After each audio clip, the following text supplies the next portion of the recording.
listeners are as important as our guests. Join in on the conversation. 504-341-8255. The New Orleans Talk Network. What it do, y'all? It's DJ Slick Daddy from the Live Line, here to tell you about the hottest bar on the West Bank, After Dark Sports Bar, 419 LaPelco Boulevard in Gretna. Come check us out on Monday for steak and oyster night. Thursday, free seafood night. Friday, 3-for-1 happy hour.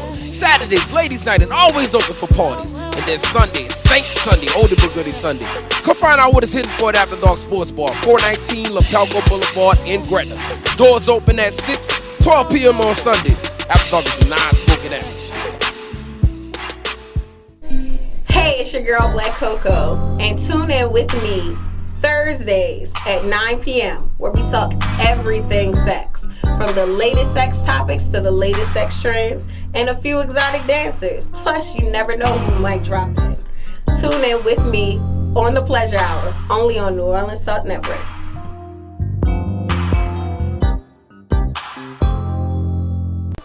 Hey yo, what's up? It's your boy DJ Slick Daddy. This DJ Slick 504. And of course, I'm your girl, Black Coco. Tune into the Live Line, New Orleans Talk Network, every Tuesday, 7 to 8:30 with all the trending topics. And you can also check out my mix, DJ Slick Mix Club 1 and 2. And of course, check out Coco's Sex Tips of the Week. And hashtag TTBS. That's that bullshit. It's the Live Line, New Orleans Talk Network, Tuesday, 7 to 8:30. We always live. Let's go.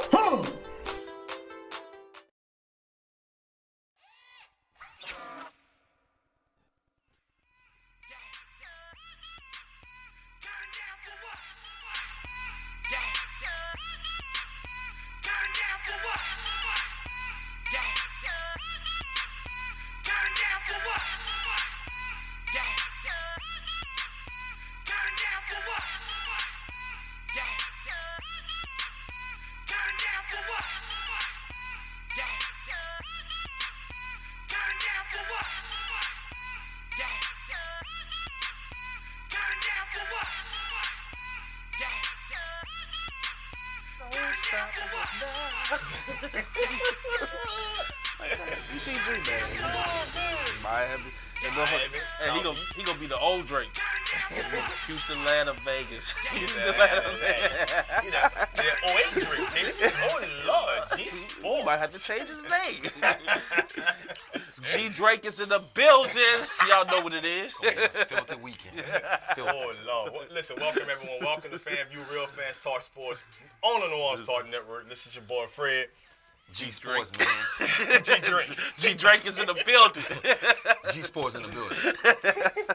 Coach Hurricane here, baby. Man, listen, y'all been waiting all week for this show. It's going down tonight, man. We got to have that conversation. NBA free agency was lit. We got to have that conversation. Top reactions to NBA free agency we going to have tonight. We're going to talk a little Pelicans basketball, too, since we're down here in New Orleans. We're going to talk a little winners and losers when it comes to NBA free agency. We got to have the conversation, got to have the discussions. We're also talking the NFL football later on in the show. You know, people don't know Cam Chance decided to retire, you know, medical reasons. We been talking about living by Seattle, no. Are they still now the Legion of Boom, or now they become the Legion of Doom? Doom, baby. Doomsday. And also in the show, guys, listen, y'all been waiting for what we do. We're doing it every single week. Top 5 at each position. This week, we talking about defensive ends. And we're getting to top 5 scariest defenses, too. But to start the show, y'all know what I like to do. I always give a shout-out and tribute to the armed forces. Army, Navy, Marines, Air Force, Coast Guard, First Responders, local police department, local fire department. I can't thank you guys enough for us from FanView here in New Orleans Talk Network. Thank y'all from the bottom of my heart. Big shout-out, salute to the armed forces and the local police department, local fire department. Listen, thank y'all guys so much. The number to call into the show is 504-341-8255. That's the number to call into the show. Add a friend, tag a friend, because right now, it's about to get lit. We're going to talk top NBA free agency to start this whole thing off. LeBron goes to the Lakers. Boogie signs with the Warriors. Paul George resigns. Rondo, Lakers.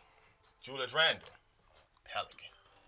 I mean, it's a lot going on. Hold on, before he get to you, you can't you say Paul George resigned. How you not gonna say CP3 CP3 resigned To the Rockets. Signed to the Rockets? CP3? But they lost Trevor Ariza, who signed to the Suns. To the Suns. We're fine.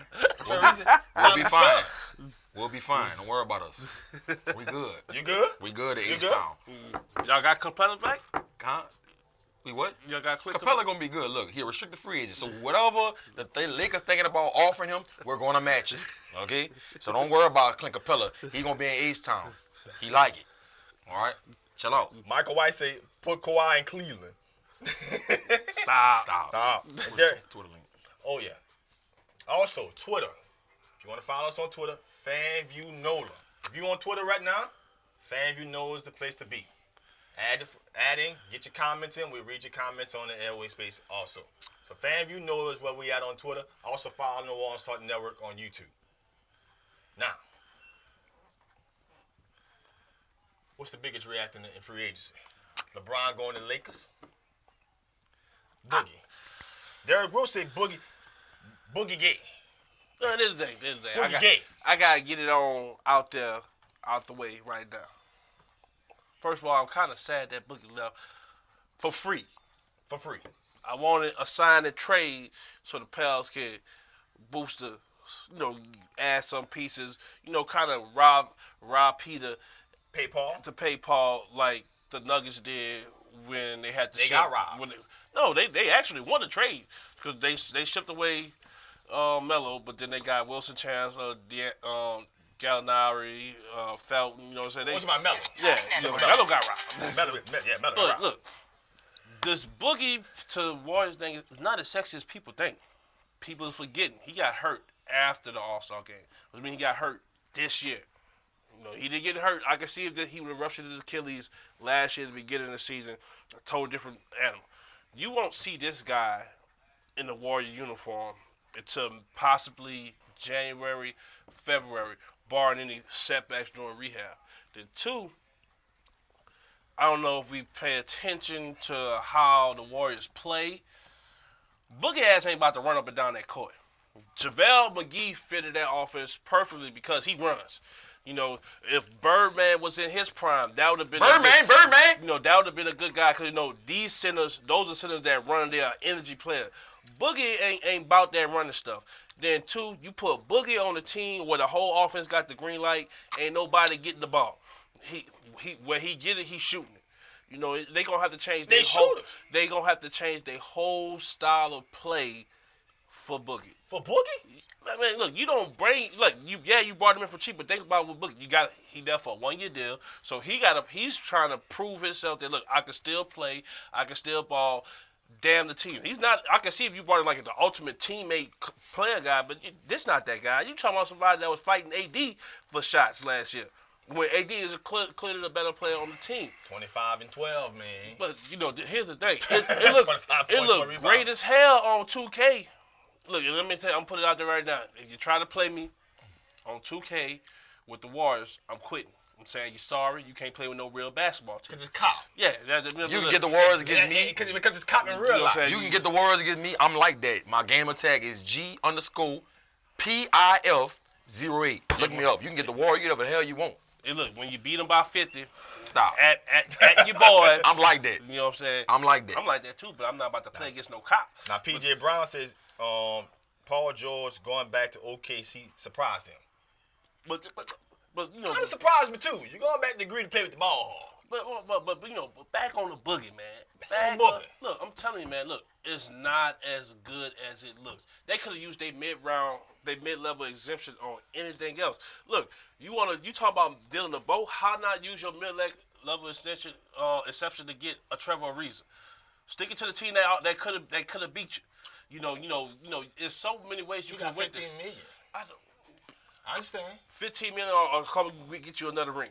Like, Ariza that made his money. Some people, you gotta gauge where some people are at mind frame wise. But to me, I think people dramatically overreacted to the Boogie to the Warriors signing because look, you don't know what type of player you getting after the injury, and you won't see it to right before the All-Star break. And then here's the key thing. That's a huge piece that you put into a team that's already moving. So everything. So that means coming into the All-Star, like, look, you're gonna beat teams because of what else you got. That's no question. But the teams that can match up with you, that's when you're gonna find your fatal flaws, because now you got to implement something that you had a half a season that you know on the bench. This guy been sitting there just rehabbing, watching y'all practice. He ain't been out there with y'all. It's a big thing. It's a huge thing. This thing about it took the Heat 2 years to get Wade, Bosh, and Bron all on the same page.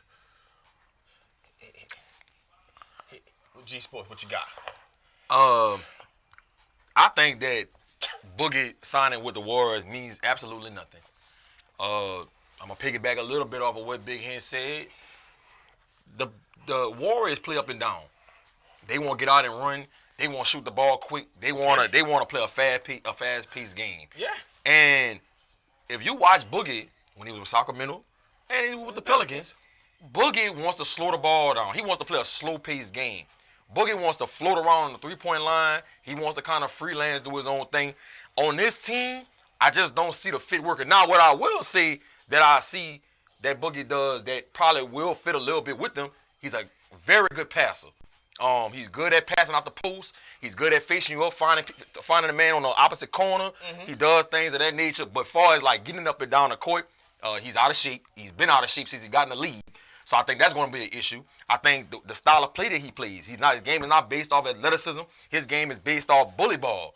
And I just don't see how that's going to work with the Warriors. Now, if they want to bring him off the bench and put him in that lineup with Sean Livingston and Iguodala and David West. Well, I don't know. I don't know how they're gonna do that with Iguodala, if he's gonna start or what, or how they're gonna do it. But I think now if you want to bring him off the bench, now I think that's more serviceable for Boogie, because you know why? Now he doesn't have to play at pace. Now they could change the pace a little bit on that second unit. But if y'all expecting Boogie to come in here and be the first to play on the first team and be a starter on this team and be effective like that, I just don't see it happening. I think what Steve Kerr and Bob Myers is going to do, and Bob Myers, by the way, the GM for the Warriors, has done an excellent job since he's taken over this job in 2011. One thing that you find NBA teams do, and any sports team that win championships, once they win one or two, they get complacent. This guy keeps finding a way to keep adding on to the roster, to keep making themselves relevant. What did he do after they won the other championship? When he got Kevin Durant. After he won it with Kevin Durant 2 times, now you're going to get Boogie. He's doing a great job, and I think what Steve Kerr and Bob Myers is doing right now, they bringing Boogie to the table, got him for the low. They got him for the low. They went to Family Dollar and got this. Exactly. And I think what they're going to do is bring Boogie off the bench, and I think if they do that, that'll be a great move for Boogie to be able to come back slow. You know what I'm saying? Because he probably ain't going to end up playing about March or May. You know what I'm saying? And then maybe as the playoffs go on, as he start getting his rhythm back, and if he learns, if he can figure out how to play at that pace with Steph Curry and Klay Thompson, then maybe you insert him into the lineup. But I will say this, and I said it earlier this week. When they meet up with the Rockets, Boogie ain't gonna have a chance in hell playing that series. I'm just letting you know. Now this is what I just want to say real quick. Just letting you know. Y'all serious? Derrick Ross won't know why G Sports has not owned up to the bet and wore the Warriors jersey. They sold out, man. Everywhere you go, ain't got no Warriors jerseys, no Warriors hats. You got a lot of bandwagon jumpers, and I mean, what you want me to do? I mean, nobody has the merchandise. Hey, and so does that. So they bought all Boogie jerseys, right? Boogie jersey ain't been made yet. Because his Achilles ain't been made yet. Just saying. So. Are y'all serious right now? Yes. They're serious. Yes. Y'all don't think Boogie is going, when he finally gets healthy and gets onto this team, and look, that this team finally healthy is a big, it's a big if in this. He's going to get healthy. The Achilles is the new torn ACL of this day and age. Boogie gonna play. That dude is 270 pounds. You saw how Kobe struggled to come back from the Achilles? He came back, did he? Bro, there's only one athlete in the NBA that came back from the Achilles and was like, kind of came back to himself. That's Dominique Wilkins. Yep. Everybody else that tore their Achilles in the NBA, they be on a downward spiral after that. Boogie coming back. How do you know that? We'll see. 270 pounds now. That's 270 pounds now. Listen, this guy is an all-star player, and at the end of the day, he signed for the low. First of all, let's get something very clear. Chandler Parsons came off an injury and got $100 million. Now all of a sudden, Chandler Parsons, does he look anything like he did in Houston? Chandler Parsons been robbing the NBA since he left Houston. That's not the question. Stop getting off the subject. I am on the asked you a subject. question. Does he look anything how he did when he was in Houston? No. All right then. No, that's it right. Hell no. Hell no. But how you still get $100 million contract? So That's not the discussion. That's That's not what we discussing. We discussing is it Boogie gonna come back? He gonna come back. How do you know? Come back, but is he gonna be like he is? Like Is he's he been in gonna that be Would he be previous a years? 25 and 12 Boogie? No. Probably not. Would he be 15 and 12? Probably so. I don't know. At I don't know that that. pace. I don't know that. Coming off of Achilles I don't know injury, that. Sprinting up Man, and down the look, I don't court know like that. That's a big ill. Listen. Dog, 270 pounds. That dude's coming back. 200. That dude has something to prove, and he's out to prove something. We'll see. Look, he ain't We'll have see. dude's coming look, back. He never been in the best shape. Never been in the best shape. And look, I'm not a What's the Kobe fan, but he's not the competitor that Kobe was. No, he's not. And Kobe couldn't come back. Kobe's late in his career. Kobe couldn't come back. Dominique Wilkins is the only player in the NBA that came back from the That's Achilles. what- Wasn't Facts. coming back. That That's looked it like facts. himself when he came back. Everybody else I- falls In this off. system, because there's 4 other All-Stars, Boogie don't have to be an All-Star. You, He could be 15 and 12, and this team would be the most unstoppable team you in can basketball. go get you another guy then. What was the purpose then? What was the purpose? Just for the Because name? he's the best big man center in the league. That- Statistically, he's the best big man center in the league. What? 25 and 12. I mean- He made the All-Star. Yeah, I mean, He's statistically the best big man center in if basketball. you want to go off numbers, Dog. Have you ever? Embiid is the best center in the league. Yes. Now, if you want to be real, Embiid. yes, Embiid. Carl Anthony Towns is The better. guy who plays Boogie 40 don't play no minutes- defense. The guy who plays 40 minutes one night and the next night you got to rest him because his knee's out. That's not we.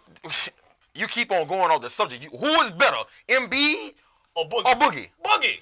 How and Boogie don't play defense? Boogie been in the league longer. That doesn't mean nothing. He's not better than Embiid on both sides of the court. Embiid was a candidate for Defensive Player of the Year. He gonna give you buckets. He can shoot the 3 ball. And he can't play every night. Carl Anthony Towns can. Is Boogie better than Carl Anthony Towns? But Carl Anthony Towns, I mean, he really a powerful, but he got him playing He got center. playing I'm center, saying, but he really a powerful. You I can't, mean, you can't, look, Al Horford played out of position his whole career until last year. he's not better than Embiid. He's not better than He's Cat. not better than Embiid. He's not better than How Cat. you better than He's better Embiid than and you only Embiid. good and you only good on one side of the court? No. He's better than Embiid. No. How he's only No. better than one side of the court? No. Okay, so Does- Embiid played what? 2 seasons. 2 NBA seasons. In the first season, he only played 31 games. Okay. And the next season, how many games he played last this year? What, 55? Because they had him on minutes restrictions and stuff. 'Cause They didn't want to let him do back So, to back. so until Embiid gives me at least a 65-game season, then I can talk about Embiid. So let me ask you this. If Boogie was healthy, you start an NBA franchise, you taking Boogie over Embiid? I'm taking Boogie. Well, you won't be a GM. Yeah, you'll be fired quick. No, I wouldn't. Yes, you would. Because you know what? Yes, you would. Because No, you'll be the new Sacramento Kings. And what is Embiid without Ben Simmons right now? We wouldn't know. Embiid still would be good without Ben Simmons. Okay, would they get to the playoffs? Would they win? We But don't that- know. I mean, we don't know. You can't go off of that because if Simmons wasn't there, they had somebody to replace Simmons. If you're going on that notion, then Boogie's just shit because he was in Sacramento and he couldn't do shit. And he's been averaging 25 and 12. But his team ain't do shit. Well, we don't know what Embiid can do. Embiid makes his team better because why? Because he helps on defense and offense. He's a better overall player. That's facts. If you talking about Now if you want to talk about numbers, if you talking about just somebody that look, 25 and 12. if you talking about a better scorer, Boogie. right? He's hands the best down. scoring big man center in the league. Scoring. Say that. You say best overall. He's Don't the best scoring center, and he's the say, best overall center. no, in the league. no. He's He's not the best overall. How you overall better if You you don't can't play play defense? defense. Okay. DeAndre Jordan plays defense. He Is don't, great? but he don't have no offense. But he don't have no offense. Okay, Al Horford plays defense. He's better than Boogie? No. All right, then. But Al Horford ain't Boogie ain't even the same stratosphere. Okay, how many great centers we got in the NBA? 5? I think Marcus Gasol is a high level center. When I think healthy. Jokic. Yeah, Jokic from Jokic can play. Jokic can play. Denver. I think Rudy Gobert. He in there somewhere. He in there somewhere. Rudy Gobert. He in there somewhere. He in there somewhere. He the best defensive center, damn sure. Yeah. And he can play defense. He can play defense. Now, and look, he done got offensively, he's He done got 17. He done Embiid. pushed his number up Offensively, to he's 17. Embiid, Hassan Whiteside. Had a bad year last year. I'm just saying, like Had a that's bad- that's the year cream of the last crop centers in the NBA. Or Andre Drummond. But the list. Yeah, Andre Drummond, another one. No, but if I'm taking one, and now the guy know who I can build a franchise around, I'm taking Boogie first. Before the Achilles, I'm taking Boogie Cousins. This is another day too.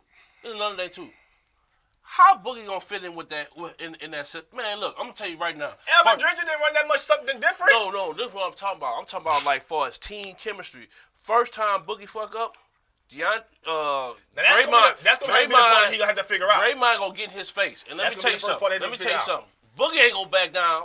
Draymond ain't gonna back down, and there's gonna be an ass whooping on the court in Oracle Arena. That's the only part they're gonna have to figure out. That's a huge part. You talking about like only like that's just look. That's the only part they're gonna have to figure out. You brought in Boogie Cousins can say, you know what, I'm playing a winning situation, and I can just do my responsibility. That team ain't gonna be beat. Look, Medea, Tyler Perry, whoever she was, told you what it is. A person showed you who they is, believe them. Boogie ain't that team player. Boogie is not a team player. What you gonna see? He ain't a team player. I really, like I've been saying, You forget that he had Rudy Gay, Nick Collison, that's a decent three. Is it a top big three? Hell no. But it's an athletic three, big three that give teams problems, and he would refuse to give the ball to them too, because he had to get his first. At the end of the day, that Sacramento team is bad. It's still bad. I just think that people are blowing this out of proportion about him signing them, man. I'm telling you, the injury is one thing. I don't think so. The injury is one thing, bro. And the second thing is that style of play, man. Y'all think that? Let me ask you this. So let me ask you this. Hell no. Let me ask you this. No. Let me ask you this. Why JaVale McGee and Pachula didn't play in the Rocket series? Answer that for me. Why JaVale McGee only played 3 minutes? The one with small lineup. The person who's... Why? Tell me why. That's the situation. That's what calls for it. Tell me why. Why did JaVale McGee play 3 minutes and Pachula play 7 minutes for the whole 7-game series? I say it for you, Fred. Pace of play. Exactly. And you think Boogie can... Kevin Looney can run. If you think that playing Boogie, that pace gonna benefit the Warriors to the point where they're gonna be unstoppable, you got another thing coming. I'm telling you, the only way I see this working is if they play him on the second lineup with Sean Livingston. Now Jerome makes a hell of a statement. Not at all. Boogie is worse than an STD. Always gonna flare up and fuck up everything. Did PJ make the point that I was about to make? Boogie gonna get frustration as being the fourth option. He can't take constructive criticism at all. There's gonna be a lot of arguments and a lot of frustration in Golden State. Period. So there's a better question for you. What option you think he gonna be? Just say he did start. Just say he's a starter. Say he be like this. We're gonna start him in the starting lineup. What option is he on offense? Give me what number? Score? Fourth. Okay. Fourth. So how you? Fourth. And you think Draymond Green got to score in that offense. So you think that's gonna fly? That's gonna fly? He signed for $5 million. He gotta know that going in. Man, be real, Fred. He gotta know that going in. Yes. Man, hell nah, man. What do you think? What Boogie have you been If I'm watching? signing to the Golden State Warriors, you already have Kevin Durant, Klay Thompson, and you already have Steph Curry. You don't think that anybody signed with this team that you're not going to think you're the fourth option? You not think like Boogie. It don't matter who you thinking like. No, the hell it do. You know that you're still playing with Steph Curry, Draymond. You play with Steph Curry, Klay Thompson, and Kevin Durant. You're the fourth scoring option. It's a reason why they go after certain people. And they went after Boogie. No, because he signed for $5 million. They didn't go after Boogie. Let's keep it real. Boogie called them. They didn't. The GM didn't say, "Hey, Boogie, you interested?" He had his agent call them and say, "Look, we'll take the mid-level exception." Of course, any goddamn GM, you get a call from a premier player that can score and say, "Look," and that's how make the team a very dangerous team. You gonna. There's no risk, but it's not like it's different. It's different than you going out there and say, "Look, Boogie, we need you. Come on, sign for us." Nah, they said he called them. If you that dude, they would have came to you. If you in the stratosphere that you put them in, they would have came. Look, LeBron could have tore his pinky toe, his navel, his goddamn knee, and all 32 teams would have came after him. It don't matter. Compare something about LeBron in this NBA. Okay, is absurd. If Karl Anthony Towns was a free agent the same time as Boogie, and Karl had the same injury, they would have called for Karl Anthony Towns. No team called for Boogie. It's a reason. And disagree with that. I'm kind of. You can disagree. He called the waters. You He can called the waters. I disagree, give but you the that. proof is in the pudding. The Pelicans, when he got hurt, all for 2 years, $40 million. He didn't want it. And then I'm torn about that because they got some reports saying that the Pelicans didn't offer him, and then they got other reports saying they did offer him. I don't know. I believe they offered Two him. people that I follow. I don't know. That I always, believe they offered that, him. you know, I don't know. Look, and Mike Detillier is an NFL guy, but Mike Detillier don't pull out don't put no false stuff out there. Mike Detillier said that. He said I can guarantee. He said without quoting the person's name, I was in a room when they called his agent to make the offer. Mike Detillier, one of the most respected guys. They made the offer. He declined. He declined it. But see, he was betting on himself. And then what happened? No teams called for that damn bet. He had to call. He had to call for work. If you good as hell at what you do, and no matter what line of work, and you decide to walk away from a company, somebody gonna reach out to you. But if you gotta reach out to somebody, your work ain't as good as you think it is. I ultimately think Boogie signing with them. So you think it hurts him? And Mark Stein reported. So you think it hurts him? Hurts him as far as what? You think him signing it hurts the Warriors? It don't hurt him or help him. That's what I'm saying. Like it's not a big deal either way.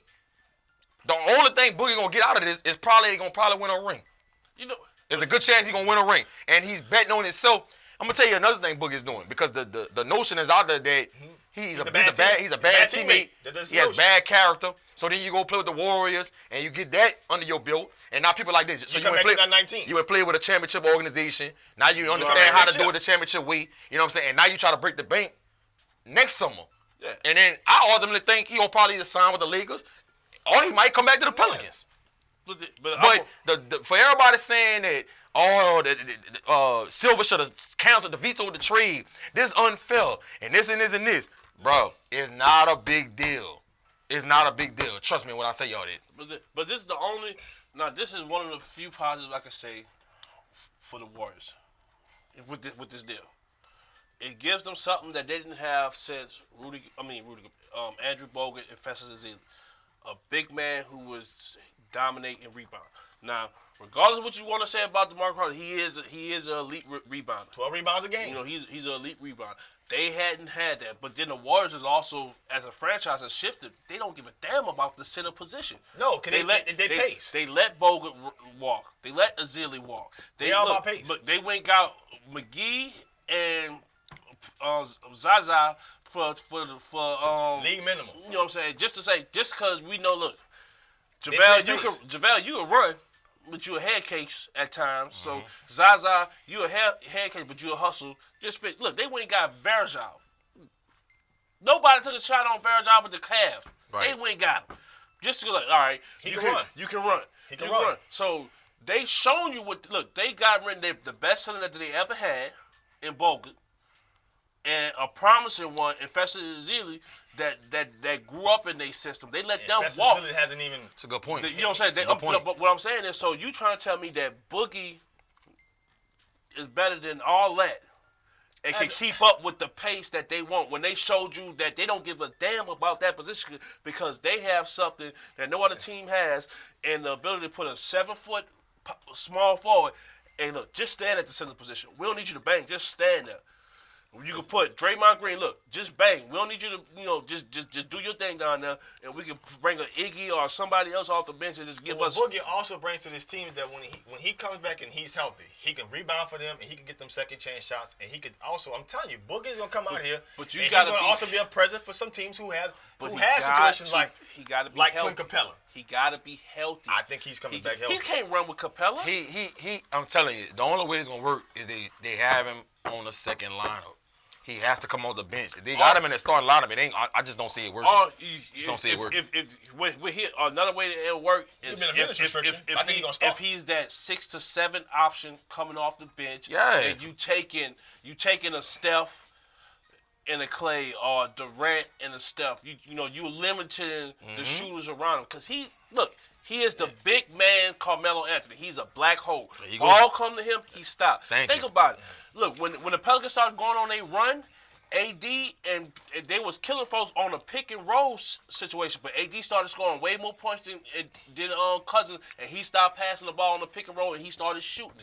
Look, AD was supposedly your best friend. If AD said, "Look, I want him," the Pelicans would have drew the fucking GNO, Club Rain, Superdome at him to make him stay. AD didn't say that. What the hell that tell you? And you gotta remember, and I said this already before. What that tell you? What does it tell you that when Boogie got hurt, the Pelicans offense shot up?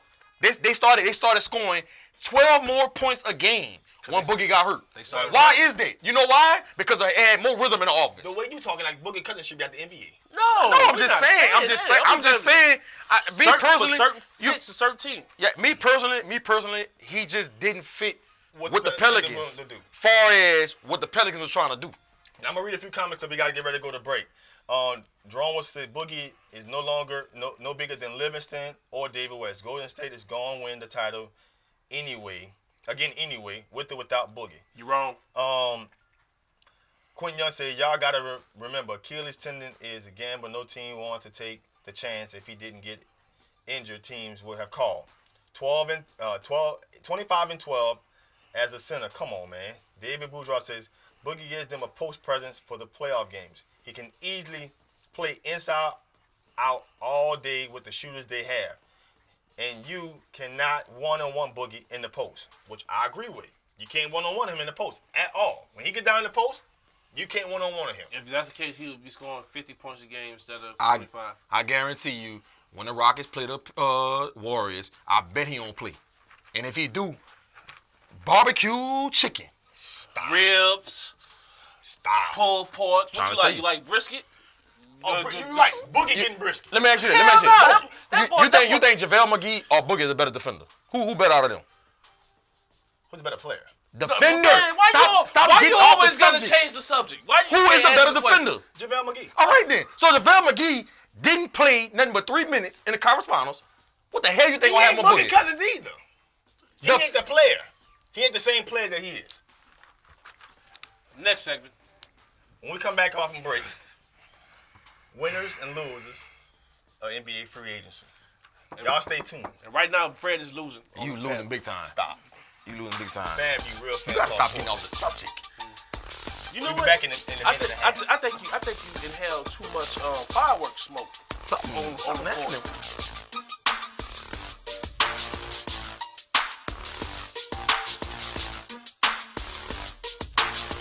What it do, y'all? It's DJ Slick Daddy from the Live Line, here to tell you about the hottest bar on the West Bank, After Dark Sports Bar, 419 LaPelco Boulevard in Gretna.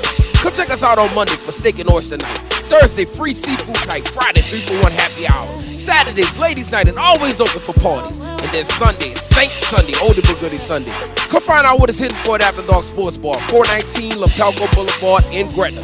Doors open at 6, 12 p.m. on Sundays. After Dark is non-smoking atmosphere. What's up, readers and shakers? It's your girl, Rhonda M. Lawson, sending you a personal invite to the Literary Lounge. Tune in to Horizons with Meet the World Image Solutions each Wednesday at 7 p.m. Central Standard Time for the best in literary conversation. Each week, a different author will join us to talk to their most important readers, you. You can also call in to ask your own questions. So don't forget, each Wednesday at 7 p.m., join us in the lounge for Horizons with Meet the World Image Solutions. See you there. Are you looking for a home to live stream your next event? Give us a call here at Bethesda Community Event Center, the only place on the Gulf Coast that can host and broadcast live your wedding reception, your baby shower, business seminar, and any other special event. Give us a call at 504-708-9454 for more details.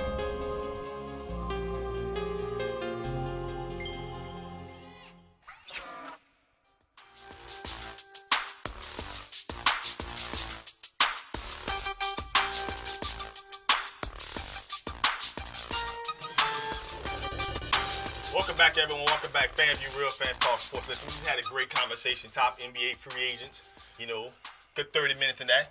Y'all still tripping. Boogie gonna be dominant. We didn't even get into LeBron. Didn't matter. Because he is who he is. He the king, baby. King LeBron. King of LA. So he had the king of LA. He's supposed to acquire. See, he lost the reason. We understand. We understand. But listen, everybody tuning in. Listen, y'all can follow us New Orleans Talk Network on Instagram at NOTN Talk. You can also follow us on Facebook at New Orleans Talk Network. You can also follow New Orleans Talk Network on YouTube at New Orleans Talk Network. Also follow New Orleans Talk Network on Twitter at NOTN Talk. Now we're going to be discussing biggest winners, biggest losers in free agency. Now I'm going to start this one off. We're on the biggest losers. It's the Rockets. You lose Trevor Ariza. You lose Trevor Ariza. The face. To the worst team in the league. To Phoenix. What's in Phoenix? Nothing. Cactus, baby. Cactus, baby. That's all that's down there. You couldn't make the call and say, listen, Trevor, we did something great last year. Listen, we're going to pay you a few more dollars. We want you to stay down here. No. He took a 1-year deal, $15 million, to go play in Cactus Land. No one's there. So if you're Houston right now, I'm disappointed. You was a game away from the NBA Finals. Probably a game away from hosting the championship. And Trevor Ariza was key. Because he's the only person in that series who gave, Kevin Durant had to really shoot over somebody. Real defensive player. Even got you 9 points in that series. And you lose that guy too. Phoenix? You're bad. You're bad. Fred, we talking about winners and losers. And you gonna say the Rockets? The Rockets. Because we lost goddamn Trevor Ariza. Who replaces him? Who shot 18% from 3 in the conference finals, did not show up. He's not athletic anymore. Now he's still a good defensive player. And we sitting there talking about Trevor Ariza. Trevor Ariza. You have to be stopped. No. You have to be stopped. I'm going to go ahead and say this. I don't even know why we even talking about the Rockets being a loser. It ain't no secret. The Lakers are the winners. They got the best player in the world. Well, that's fine. And LeBron James. They got LeBron James. We know the winners are. LeBron James is in L.A. That's the winner. It ain't even close. Don't even talk about nobody else. Don't talk about Paul George. Don't talk about nobody else. LeBron James. The Lakers. LeBron James signs in L.A. They are the clear-cut winners in free agency. I got another winner. The motherfucking Eastern Conference, baby. You get rid of the fucking king. This motherfucker been terrorizing you since 03. He gone, baby. Raptors, you can possibly make it to the finals. Hey, Kyrie, you can possibly do it now. Hey, Miami, way back. You might can do it now.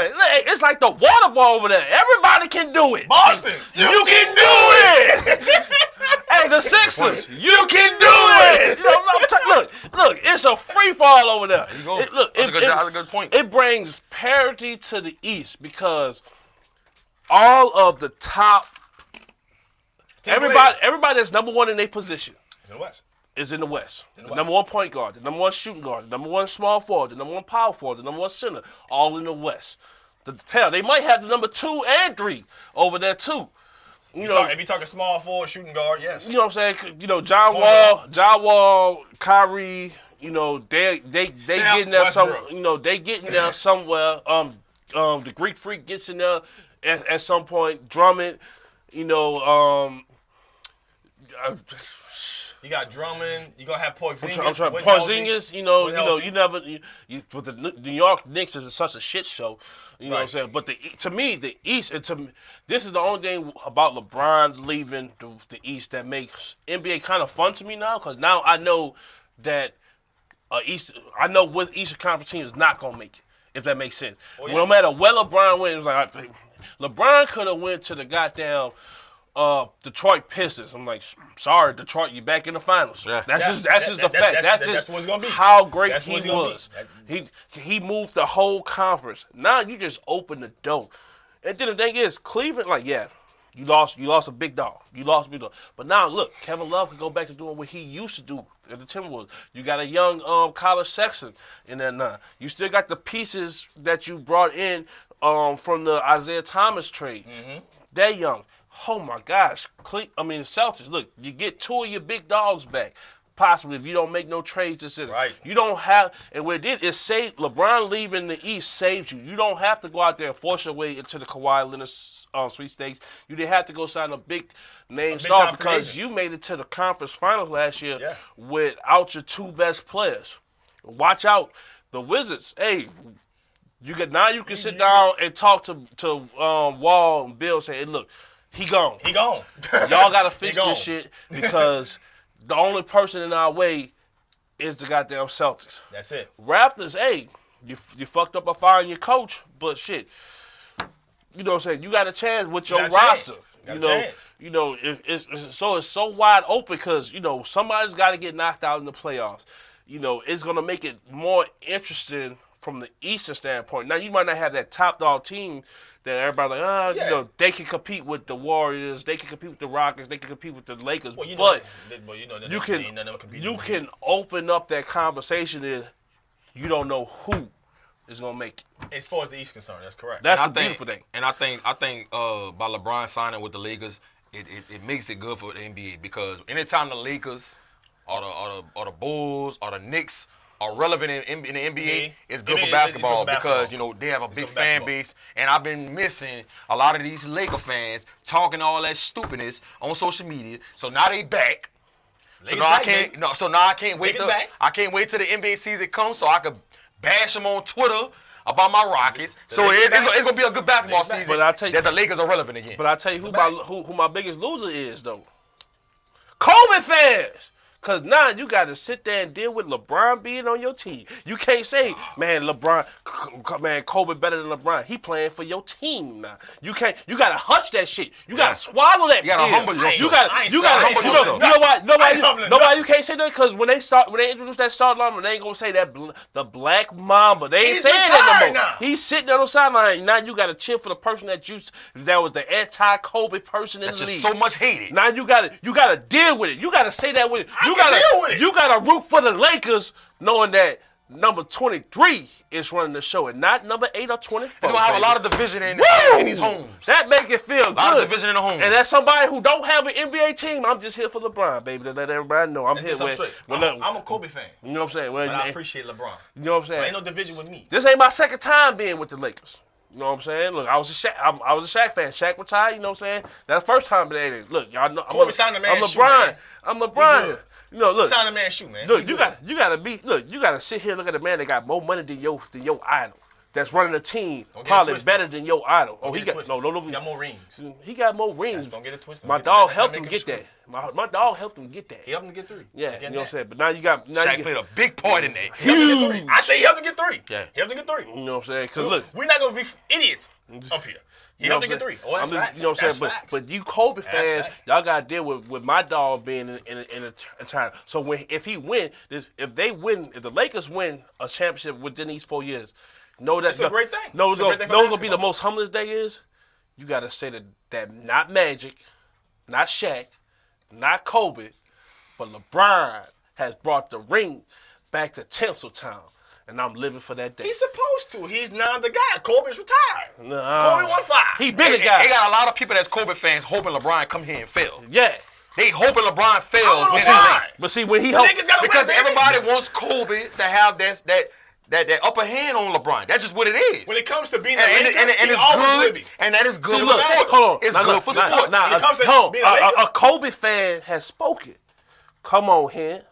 I don't even want to watch the rest of the show no more. That hurt. Because it's facts. The truth always hurt. And when LeBron hold that sucker up, y'all gonna be, the all Kobe fan gonna be like Boys to Men in New Jack City. Standing around the goddamn fire, burning the last program that Kobe won. Y'all be like, living just enough. Hey, we do understand that LeBron need help. We understand what the problem is. You think, so let me ask you a question. The man signed a 4-year deal. You don't think LeBron gonna win 1 out of these 4? Gotta get there. I didn't ask you that. See, there he goes. There he goes. You treat me like a female. Female will sidestep the question. You know what I'm saying? I asked you a question. He's on a 4-year deal. Will he win a championship in his 4 years? That's a great Great question. That's a hell of a question. And the answer is, yeah, he gonna win 2. You heard it here first. I asked Fred. Great question. He gonna win 2 to Will he win a championship before that 4-year contract up? Don't know. You don't know. Be real. Be real. You see these people down there in Oakland? Be What about real. him? They're a good team. So let me ask you a question. They Let me won ask you a question. the Kawhi, last how many championships? Let me ask you a Three of the question. past 4. Okay. They're not unbeatable here. They're not unbeatable. Remember, that's the same team that was up 3-1 and lost. I understand. They're not unbeatable here. I understand. Okay. Say it with your chest. No, I understand. The people not unbeatable. They lost 3-4. All right, They won 3 out of the past 4. Okay. If Chris Paul don't get hurt, they don't win this year. He got hurt. Just saying. Chris Paul don't get hurt, they don't win this year. He got hurt. Just saying. We agree with that. Just But saying. he got hurt. So got hurt. So Kawhi signs with the Lakers next summer. You still singing that same tune? The Golden State Warriors won. They got to be beat. Hold on. Yes, I'm saying that tune until they get beat. Hold on. They got to get beat. Hold on. But let's play. They gotta be a beat. Hey, let's look talk at, hypothetical right let's now. look at the facts. Let's Now look at Charles, the facts. Hold on. Charles say, I give him 1. Hold on. Charles, you tripping. Look, here the facts. KD, Klay Thompson, Kevin Durant. Yep. Oh, shit. All of them up next year. Oh, wait. We just brought a guy in for $5 million. Boogie. You can only keep 2. Y'all see. You can only keep 2. And guess what? Guess what the Lakers did? They got rid of Julius Randle. Yeah. Okay.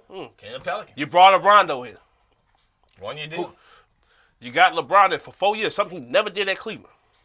So you gave Magic, and then he gave 4 years with a player option in the 4th year. So you said I'm giving you 3 years. 3 years. Okay, I'm giving you 3 for show years. Yes. Guess what? They didn't have to get rid of Lonzo Ball. They didn't have to get rid of Kuzma. They didn't have to get rid of Ingram. They still got Brook Lopez. That you put LeBron with that right now. That's not a dominant. That's a athletic and hard. The Lakers are going to make the playoffs. They're going to win the first round. Look, you're not understanding what I'm saying here. You're not. Because see, look, all the money that they had saved up to sign 2 max players. That's going to double next year. So they can bring in 2 more max players. So you can talk, and Kawhi has already came out and say, you know what, I'm playing with the Lakers, nobody else. So you know what I mean? That shuts off his trademark. No other team will be stupid. I hope no other team will be stupid enough just to rent him for half a season for him to walk out the door and you to gave him all your assets. Paul George said he'll be a Laker too. Yeah, but maybe Russell Westbrook, brought in some of the snow bunnies. Paul George said he'll be a Laker too. And he got a chance to be a Laker. Paul ain't Kawhi. He's Paul ain't Kawhi, and then you talking about possibly weakening the Warriors. And the Lakers have gotten the money to actually sign one of these guys too. Now, if they can do that, I just say they have to be beat. They haven't been beaten the past 2 seasons. I know I will say this, though. I am concerned about LeBron getting help just a little bit because the notion that's going around the league right now is a lot of people don't want to play with LeBron. And it has nothing to do with him as a player. As a player. It's just, the pressure. The pressure and the circus of a media that's going to come around when you play with him. And if you don't perform, like bad things just happen within the media when you play with LeBron. I mean, just ask Kevin Love. Ask Chris Bosh. Yeah. You know what I'm saying? Chris Bosh said that. So and everybody can handle it. And I think that was one of the reasons why Paul George did not sign with the Lakers because Paul George is a low-key kid. Right. You don't see Paul George too much in the media a little bit. Correct. That much. You know what I'm saying? He wanted to stay in OKC. The market's not that big. Correct. The pressure is not as big. You go to LA, you put that purple and gold on, it's a different story. It's on. You got Jack Nicholson, Chris Rock, all these stars sitting courtside watching you play. You say Chris Rock, man, you couldn't pick another cat. Kevin Hart. I'm just saying. Thank you, man. I'm just saying. You got Magic in the tunnel. It's on. You know what I'm saying? It's It's a lot of pressure. And then along with LeBron. And so I think that's what we starting to see. And then they had a report came out that said that Kawhi wasn't too big on playing with LeBron either. Now we don't know how true that is, but that was a report that came out. Pressure. I think there was a lot of clickbait. So PJ Brown said Klay Thompson gonna be a Laker soon. Play where your daddy played, boy. Possible. Let's see. Marcus Joe said Lonzo got to step up because Rondo about to put pressure on him. But that ain't gonna do nothing but make him better. That will make him better. That's gonna make him better. Think about it. That's gonna make him better. This thing about knowing how Lonzo's dad is, and knowing everywhere, he's been successful everywhere he's been. He's never had nobody to push him on the court. Like, yeah, his dad might push him, off the court, all this other stuff, but he never had to look over his shoulder and say, you know what, I'm starting. Nobody's gonna challenge me from starting. Now, shit, he here. He got a ring. Look, he done brought teams to the playoffs. Look, I seen what he did with the Bulls when I was in college. Look, when he got hurt, they lost every playoff game without him. He went to the Pelicans, a team that wasn't supposed to win. They won the first round and they lost to the eventual champs. He on my team now. He in my backcourt. I gotta get better to keep him off my back. And one thing that I'm noticing that Pelinka and Magic is doing with this roster is, usually in years past, when you see LeBron on a team, they try to add a lot of shooters around it. Correct. It looked like they're trying to take a different approach with LeBron, and LeBron wants to take a different approach. Mm-hmm. He's getting tough-minded players. Lance Stevenson, a playmaker, and they good defender, tough-minded. Rondo, a playmaker, tough-minded, knows how to run an offense, an NBA champion. Right. So I see the route they're going, and everybody say they don't have shooting. They don't have shooting. Just signed JaVale McGee. Tough guy, defender.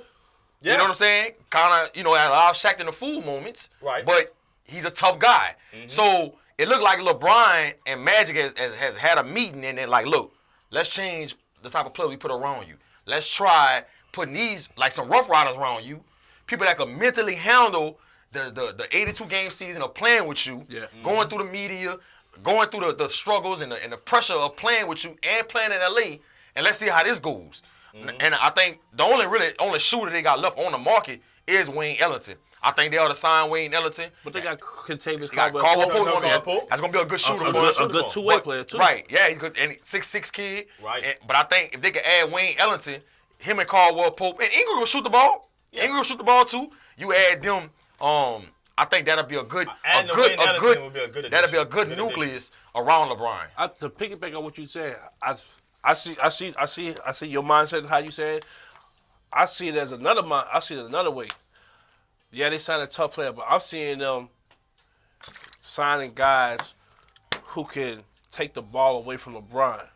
Make LeBron a more off the ball player now. He got the basketball IQ. Rich Paul came out and said that LeBron, now that he's getting into his 16th year, he wants to play more off the ball. Yeah, he don't be more ball dominant. You went out and got a pure point guard in Rondo. You went out and got one danger that because everybody get caught up with the antics when he plays against LeBron and Lance Stevenson. There's a lot of time, no matter what team he played on, Lance Stevenson is giving the ball. He's a hellified playmaker. Yes, he's above average, and he makes hellified. Now he's always been like last year when he first came back to the Pacers, his playmaking was overshadowed because Miles Turner wasn't at depth to shooting around the ball. He was at Texas, he always been shooting on the perimeter and stuff, and he wasn't used to playing with guys who was his height, so he never finished around close. So now you getting Brook Lopez is used to that. I don't know if they're gonna keep Brook though.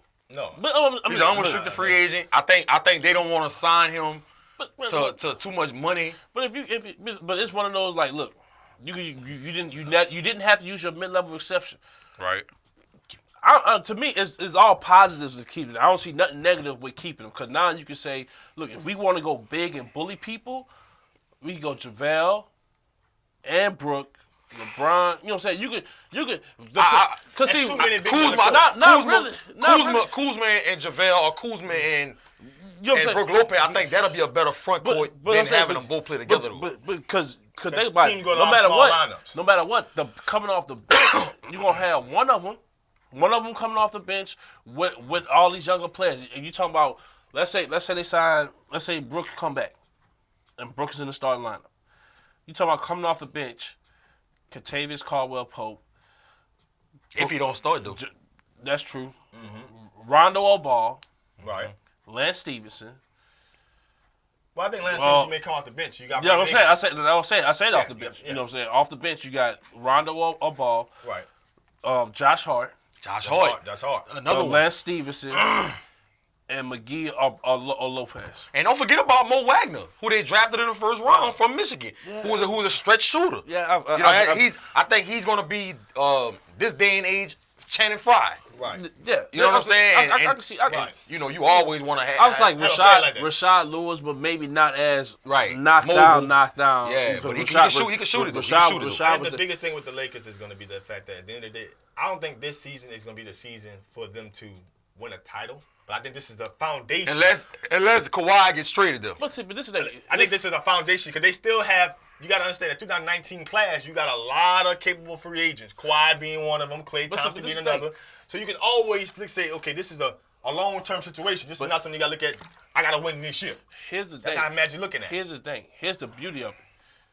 The Lakers don't have to win this year. They don't have to win this year. Nah, the pressure is on the Warriors to win this year. The pressures are all because on them. this is the last year that you for sure got all of them under contract. You made the sign in the book. You know what I'm saying? The pressure is all on them. The pressure. If I'm LeBron, the dream scenario is look, get close to the conference round.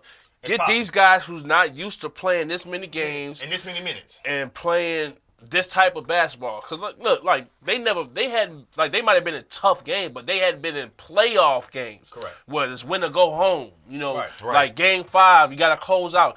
Take them a year to get used to that. Correct. And then that's pretty much what happened with the Heat. Mm-hmm. Correct.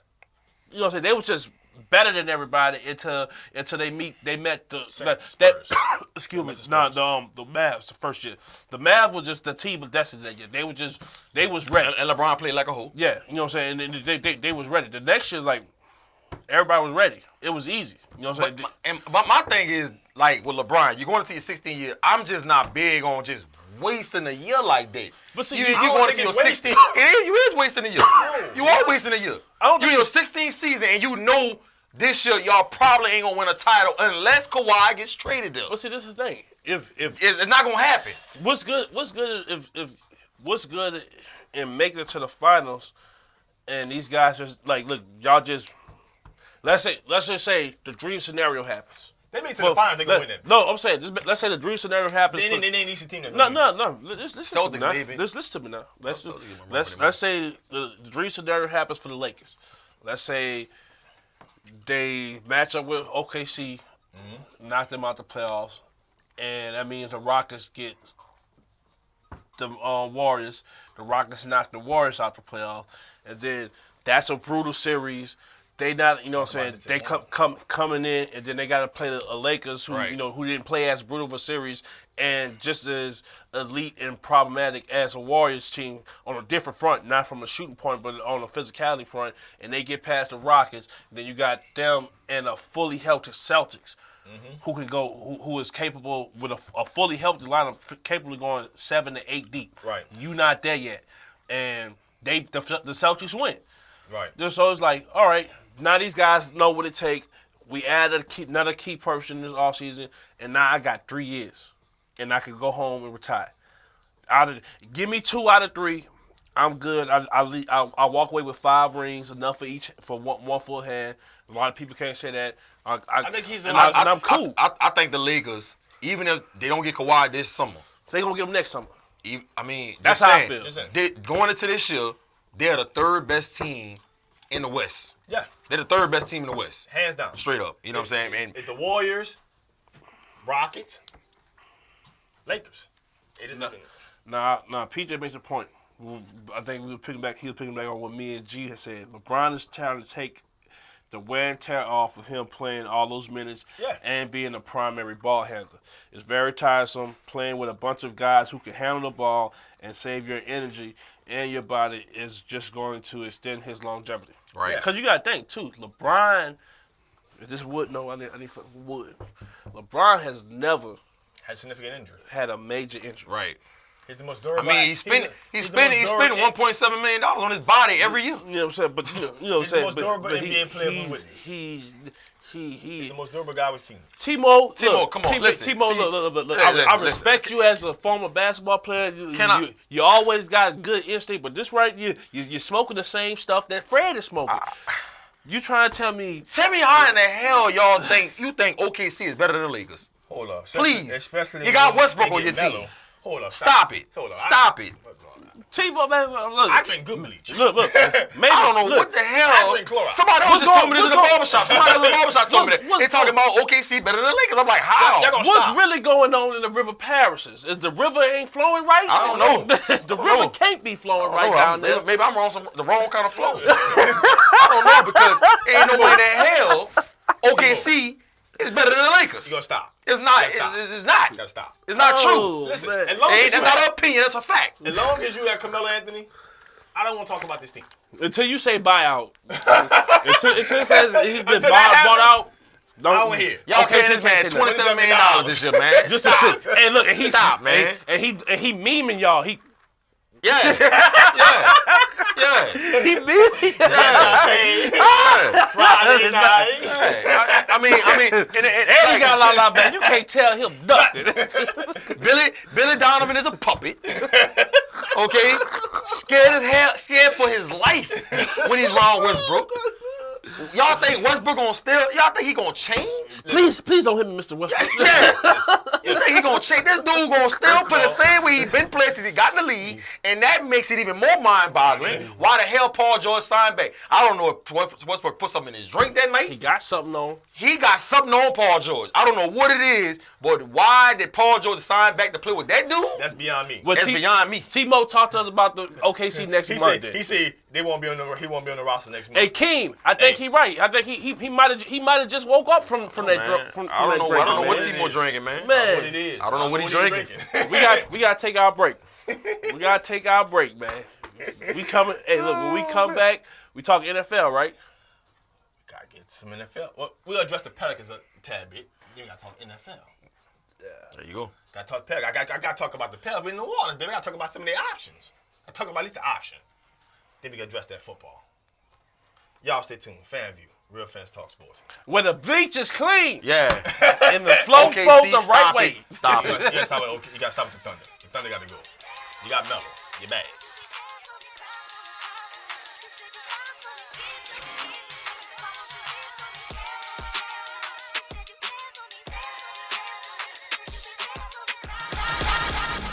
Happy Merry Mondays. It's your girl, Mary J. I want you to tune in with me to Real Talk with Mary J on New Orleans Talk Network every Monday morning at 10 a.m. Then follow me to blogtalkradio.com/Real Talk with Mary J at 10 p.m. It's going to be a Merry Monday every Monday at 10 a.m. and 10 p.m. You've just tuned into New Orleans Talk Network. What's up, readers and shakers? It's your girl, Rhonda M. Lawson, sending you a personal invite to the Literary Lounge.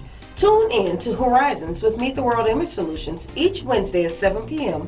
Central Standard Time for the best in literary conversation. Each week, a different author will join us to talk to their most important readers, you. You can also call in to ask your own questions. So don't forget, each Wednesday at 7 p.m., join us in the lounge for Horizons with Meet the World Image Solutions. See you there. The New Orleans Talk Network, now on your mobile device, on your computer, in your ear, and interactive. It's new, it's innovative, and it's on your mobile device. Android, iPhone, iPad, and on your computer. Take us wherever you go. Because we're interactive. 504-341-TALK. That's 504-341-8255.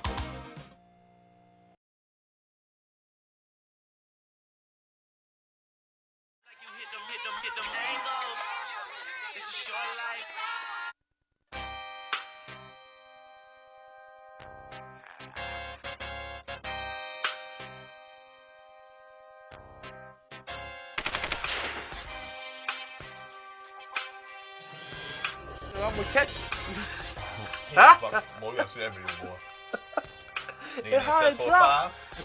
I ain't gonna talk about it. We back. Welcome back, everyone. Welcome back, FanView, Real Fans Talk Sports. Listen, add a friend, tag a friend. Listen, this is the best fan sports show on the internet. I say it every week, and I mean it from the bottom of my heart.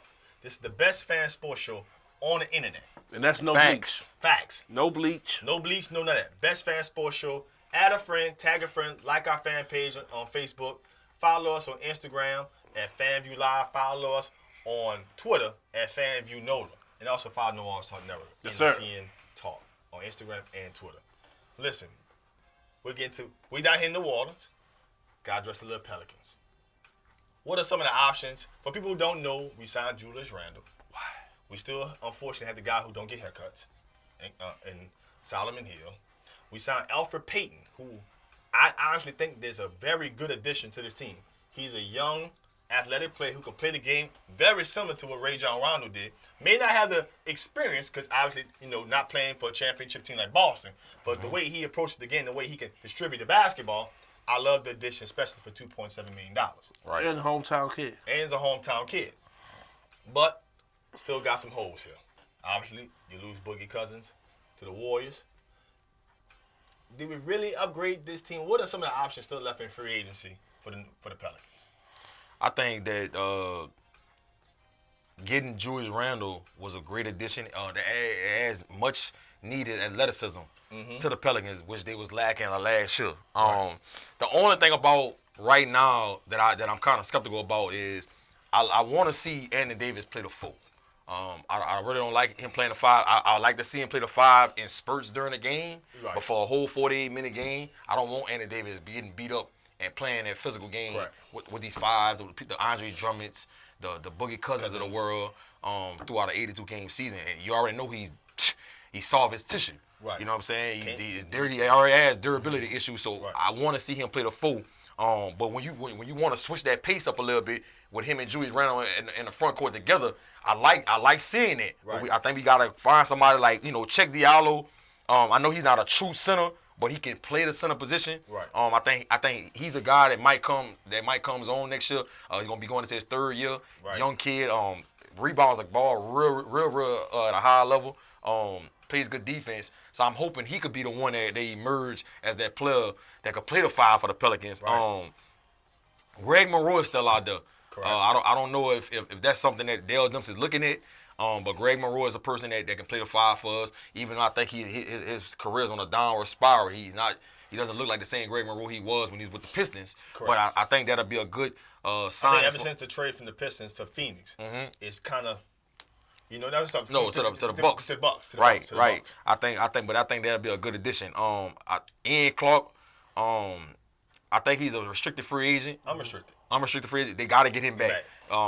They got to get him back because the spark he gave them off the bench was just phenomenal all year. I mean, he's an instant scorer. I like him. I think the biggest thing for the Pelicans this year is going to be what you're going to get out of Frank Jackson, the kid they drafted from Duke last year that didn't play any games.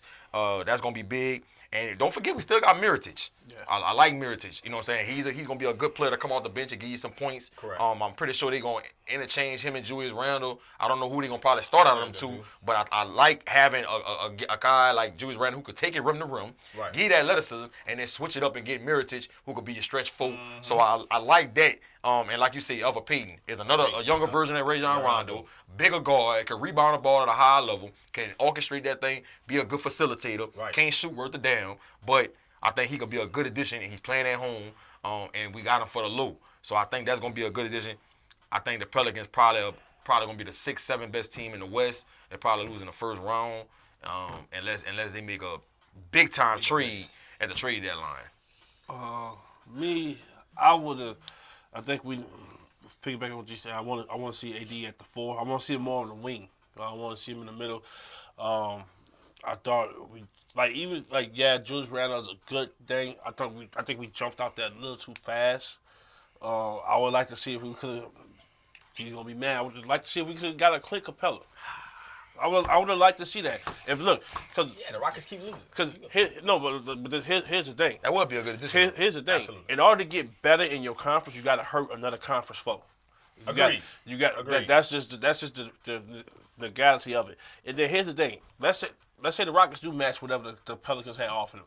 Now you hurt their pockets to where they can't. They trap. So they can't make no other move. They can't make another move. So now you just by offering him, you close the catch-up ground.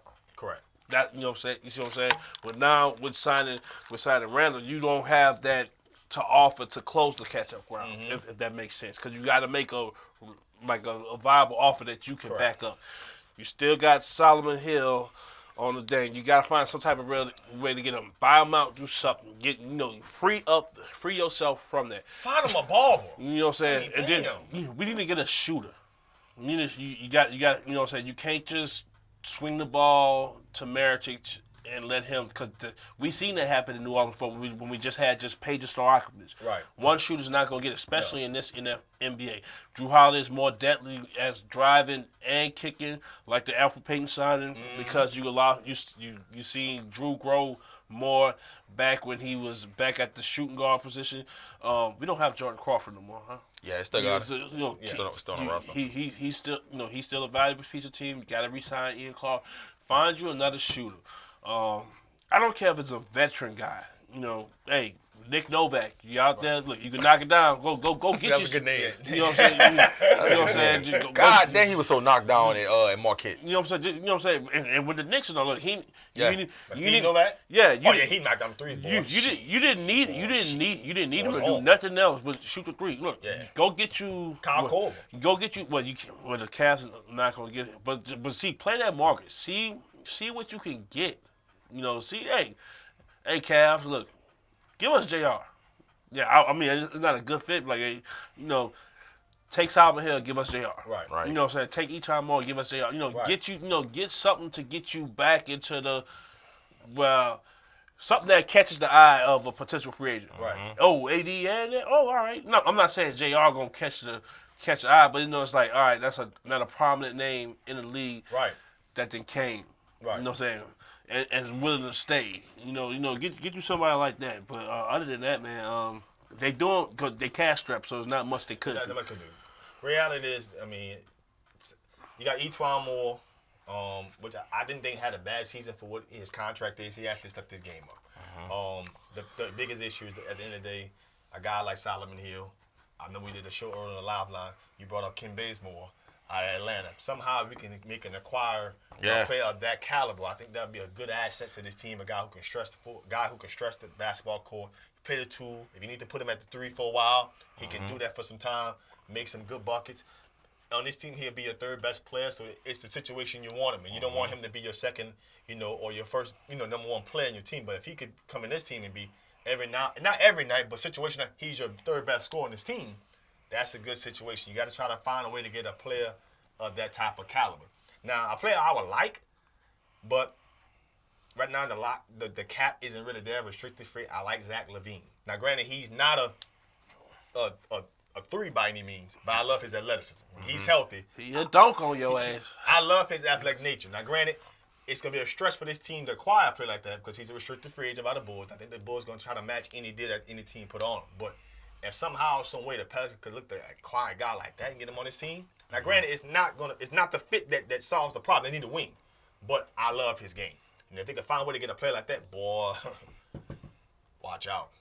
Like I said, Ken Bazemore was his contract. I think his contract worth like $70 million. But I think he would be such a good fit with the Pelicans, man. I mean, 6'6" guard, could defend, can score. I want to say he averaged like 21 a game this year, somewhere around there or something like that. A high character guy.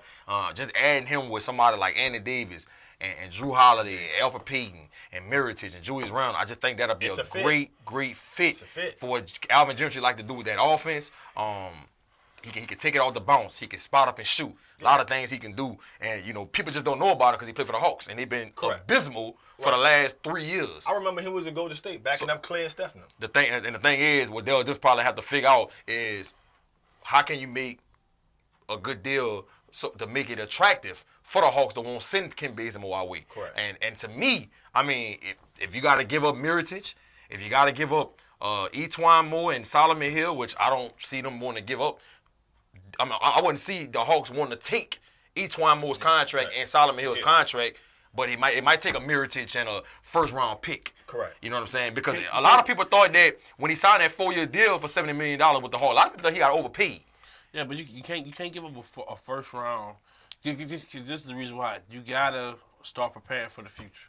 Right. I mean, but when you dealing with somebody like Anthony Davis, and you know he wants to win now. Anthony Davis don't hit him about the future. He wants to win right now. So you got to show him that you're making strides to try to win right now. You do, but just that keep in mind you still got him under contract for 2 months. What if that pick turns out to be like a Jaylen Brown type? Somebody that instantly helps and instantly help you. Because see, the thing is, you risk yeah, you trading the farm, and what's good is in trading Miritich, a guy who was key to your run last year, first round pick. Now you still have money issues because you still got Etwan Moore and Solomon Hill on the team, and AD contract is rightfully so. What you paying him, then you can't make no free agent signings next year because you can barely offer league minimum. Then you didn't get a pick to bolster your team, so you got the same team that's gonna lose in the first or the second round in the playoffs. Now PJ Brown says Bradley Beal to the Pelicans. That's wishful thinking. Yeah, it's wishful thinking. Yeah. This is my thing about the whole draft pick thing. I feel like this: if you're not gonna be in the lottery, the hell with the draft pick. Hell with that pick. That's how I look at it. You know what I'm saying? If you're not gonna be in the lottery, the hell with the pick. You get a Kawhi Leonard every now and then, but he needs to be developed. You see what I'm saying? You can get a player every now and then outside the lottery that ends up being developed, but he has to be in the right situation. The thing is, the lottery pick or franchise changes are cornerstones. Mm-hmm. You know that. Well, a lot of people don't fail to realize outside the lottery are specialists. Agreed. You need a shooter. We hadn't upgraded at the shooter position. Name me the last good shooter for the Pelicans. Agent. Buddy Hield. We let him go. Trade him. Before Buddy Hield. Pager. David Wesley had that one run after Pager. Where he Ryan Anderson. Ryan Anderson. We had JR, but we let him go so fast. Well, that was a long time ago. You know what I'm saying? That's when Byron Scott was the coach. 2003. We hadn't had no shooter. You got a dominant inside guy. Get you somebody that's gonna give you havoc on the outside that you like, that people just worry about. Where they say if we run a pick and roll between these two, we can't just jump. If you run a pick and roll right now with AD and Drew Holiday, they're like, all right, protect the inside. Both of them gonna come to the inside. Right. You ain't gonna kick it to nobody else because there's nobody else to kick it to. That's the only thing, like I said, the Kim Bazemore. That's the guy who I can think of that's available with a contract that's feasible enough to acquire and bring to this team. That kind of player, because I think he can hit an outside three. He can take you off the bounce, create his own shot. He can do a lot of different things. But you also have to get a trade for him. Yeah. Somebody you don't have to go after somebody. We said Wayne Ellington name earlier. Go after Wayne Ellington. And then Jimmy Butler is griping about how he's not happy in Minnesota. Now would you give up? Would you give up Miritich and a first round pick for Jimmy Butler? Yeah. He said he played one young bucks over there. But that's a different. See, the difference between him and Bazemore, that's an immediate difference changer. Yeah, I agree. Yeah, Bazemore. Now look, I remember when he played in with the Warriors. Look, I remember when he was with the Hawks. When the Hawks just got Budenholzer as the coach, and they went crazy. And he was the off the bench guy, the change of pace guy. He was something special. He is something special. But here's the thing: he is no Jimmy Butler. Nah, he ain't Jimmy Butler. He is no. And the thing about it is, with Jimmy Butler on the team, Jimmy Butler automatically takes the best perimeter defender. Usually your best perimeter defender is also your best trapper on defense. Mm-hmm. So if you run a 1-2 game right there, it's like, hey, now you got something cooking because now you just messed up their whole defense. Mm-hmm. If you get a Jimmy Butler, you change with Kim Bazemore, he might be your best perimeter player. Well, your second best because Drew will still be better than him on the perimeter. But you don't if Klay Thompson don't have to, he's not going to overexert himself. Because the thing about Kent, he's streaky. Like, if he want to, when he get going, all right, you got to stop him now. But if you talk about, if he cold, he done. Jimmy Butler, look, if he cold from the outside, he can still get you buckets on the inside. He's still going to play, his offensive game is not going to change how he going to play defense. Right. No. That's the difference between them. And he ain't playing with young bucks. but the thing is, a trade in the conference is highly unlikely. Very. Well, yeah, it is.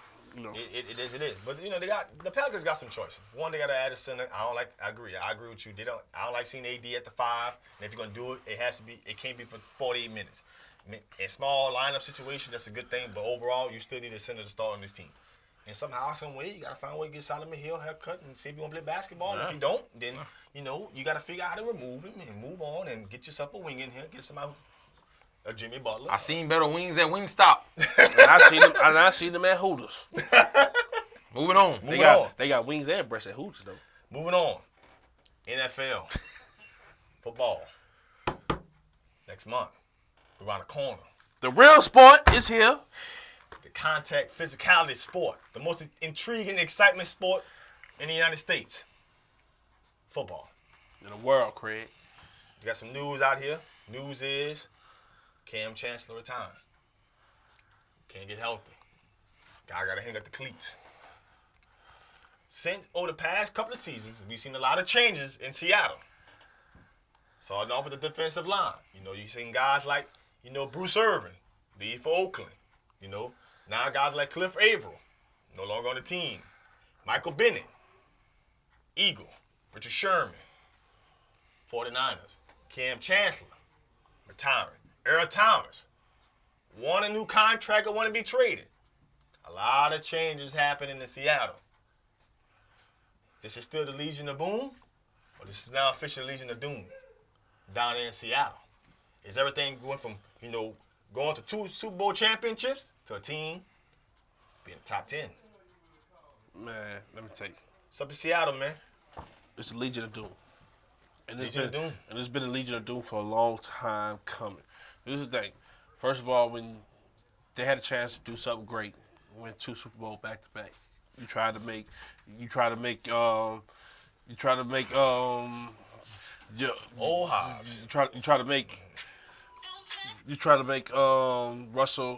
Wilson the star. You fucked that up yourself. But then this is what happens when you draft well and you have success.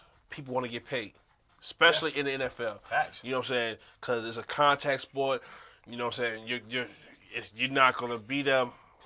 You know what I'm saying? The chance of you having a long-term career are iffy. It's a seesaw. Yeah. So, and you drafted well to suppress reloading. Right. Your defense changed the way, they had to change the rules from when you had Brandon Brown, Brian Maxwell, and Richard Sherman. Yeah. And then the beautiful thing is you had all these guys in their prime, and you let them walk away after they was out. Right. After they was out their prime. Right. That was the beautiful thing. The thing is, you only got 1 Super Bowl to show for it.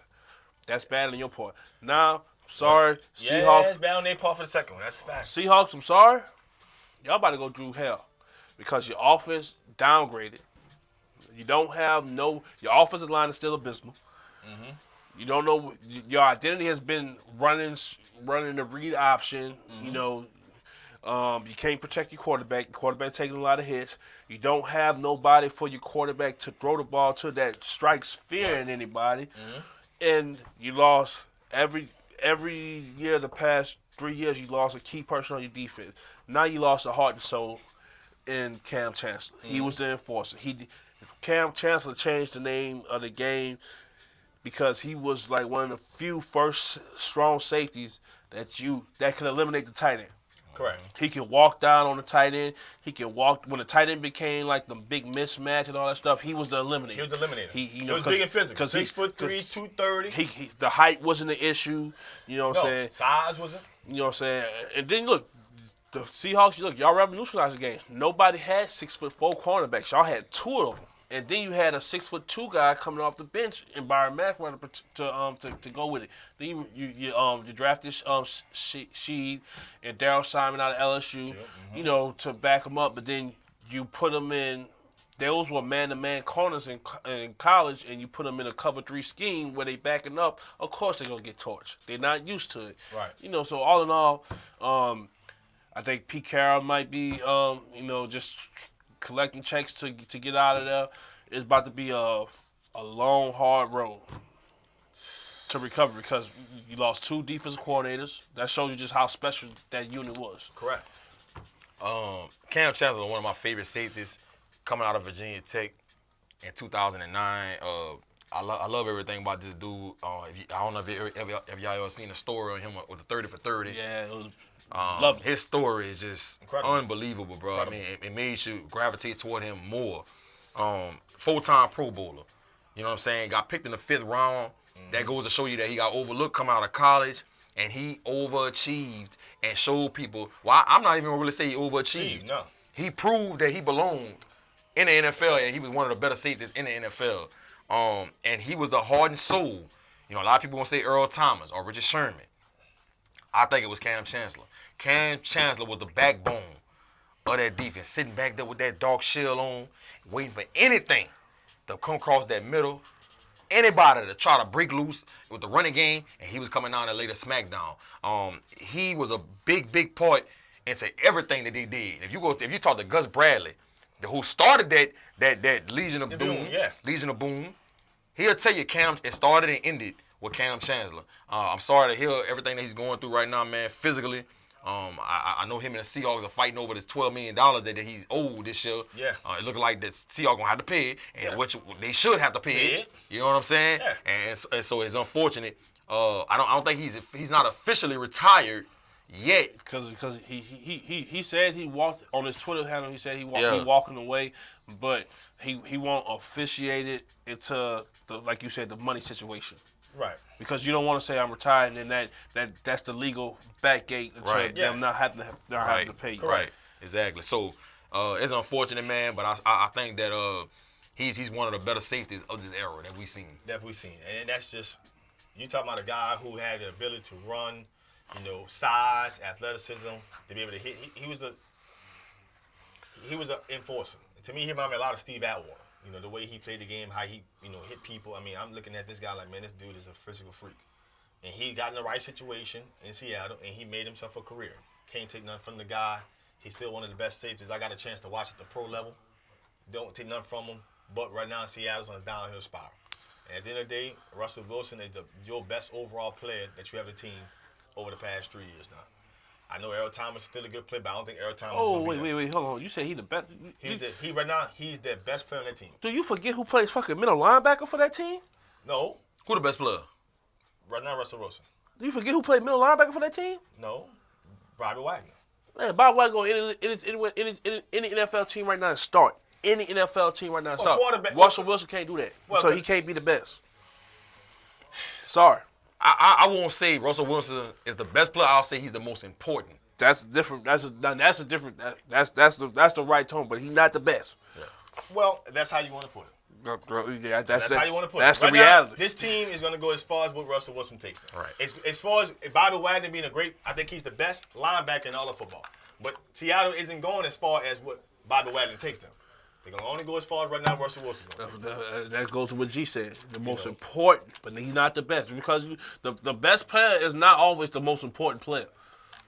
And that's just what it is. And it's a goddamn shame they only got one Super Bowl to show for all of this. If Pete Carroll would have just gave Beast Mode the ball on the 1 yard line. But he does this. He's been doing this since Cal. And you say, no what, throw that slant. And you made Malcolm Butler somebody that nobody. Hey, shout out to Alcorn, baby. That's what we do. We take. Hey, you draw it up there. We'll knock it out the park, baby. You give us a chance, goddamn, it's over. But listen, Seattle's going to downhill spiral, and at the end of the day, I mean, they had a great run. They had a great team, but free agent catches up to you, injuries catch up to you. And at the end of the day, age. You got to find a way to reload, and you got to reload. They're starting from their quarterback position. I don't know how long Bobby Wagner going to be a Seahawk.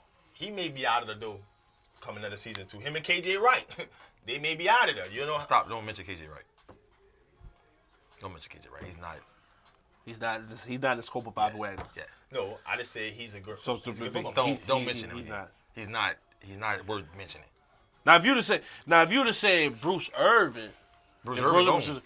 That's what I'm saying. If you'd have mentioned Bobby Wagner and Bruce Irvin, like, okay.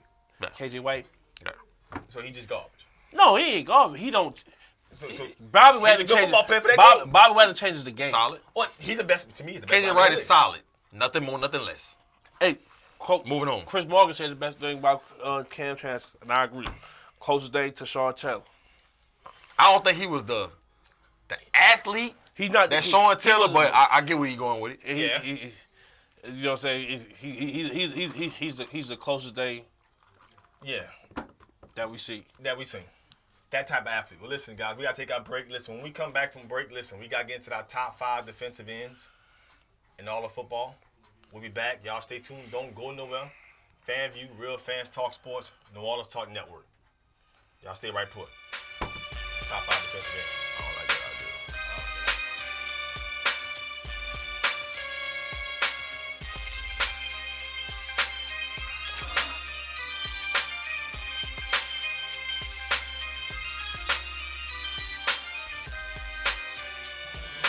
idea. Here at Jones Insurance, your full-service agency, let us take care of all your insurance needs.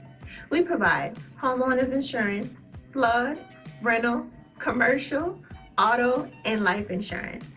Don't let the unexpected tragedy destroy your family's future.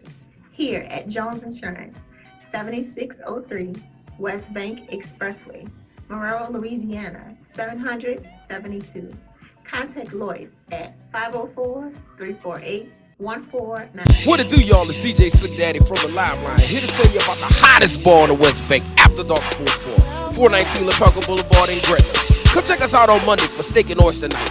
Thursday, free seafood night. Friday, 3-for-1 happy hour. Saturdays, ladies night, and always open for parties. And then Sunday, Saint Sunday, oldie but goodie Sunday. Come find out what is hidden for at After Dark Sports Bar, 419 LaPelka Boulevard in Gretna. Doors open at 6, 12 p.m. on Sundays. After Dark is a non-smoking atmosphere. Hey yo, what's up? It's your boy DJ Slick Daddy. This DJ Slick 504. And of course, I'm your girl, Black Coco. Tune into the Liveline, New Orleans Talk Network, every Tuesday, 7 to 8:30 with all the trending topics. And you can also check out my mix, DJ Slick Mix Quote 1 and 2. And of course, check out Coco's Sex Tips of the Week. And hashtag TTBF. That's that bullshit. It's the Liveline, New Orleans Talk Network, Tuesday, 7 to 8:30. We always live. Let's go. Here at Jones Insurance, your full-service agency, let us take care of all your insurance needs. We provide homeowners insurance, flood, rental, commercial, auto, and life insurance. Don't let the unexpected tragedy destroy your family's future. Here at Jones Insurance, 7603 West Bank Expressway, Monroe, Louisiana, 772. Contact Lois at 504-348-1492. What it do, y'all? It's DJ Slick Daddy from the Liveline, here to tell you about the hottest bar on the West Bank.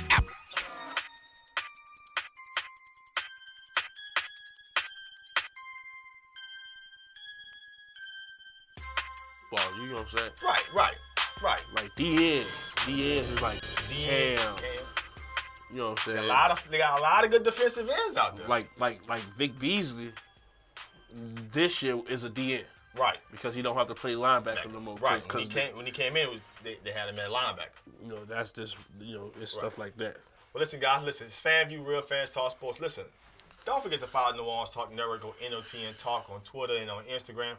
And don't forget to follow us, FanView, on Twitter at FanView NOLA. Follow us on Facebook, like our page, add our page, FanView Live on Facebook, FanView Live on Instagram. And don't forget to follow my man G Sports. Anybody want to know anything about sports? High school basketball, high school football, charity events, charity basketball. The big time event this past Sunday, man. Trevon Reed put on for the Tribe Parish, man. You ain't telling me my frat brother was coming down, man. You wrong. Who? You bad. Who you interviewed? Richard Sherman? Frat brother, baby. I see. Oh, man, should have came through. We do it, baby. We do it. I wonder if somebody would have told me. See how you do your I told y'all last week. Oh, you went in last week. You went here. I was 7-on-7, man. We get it in. We gonna be crazy this year. We're gonna start off with number 5. Listen, got about 20 minutes left in the show. Top 5 defensive ends in all of football. Yes, sir. In 2018. This is gonna be tough. This is gonna be a tough one. No, I love it. But listen, I'm gonna go ahead and start it off. I'm gonna go at number 5. My number 5 who makes this list is a guy who didn't play much of last year, got hurt pretty early going into the season. Now I'm just only putting him at 5 because I think he's higher grade than 5. Probably should be somebody's 1 or 2, but because of injury, I got him at 5. That's J.J. Watt. J.J. Watt comes in at number 5 on my list. Dominant defensive end. I think a 2-time or 3-time defensive player of the year. Can't take nothing from him. You know the healthy J.J. Watt comes in healthy. You know J.J. Watt getting you minimum 15 sacks.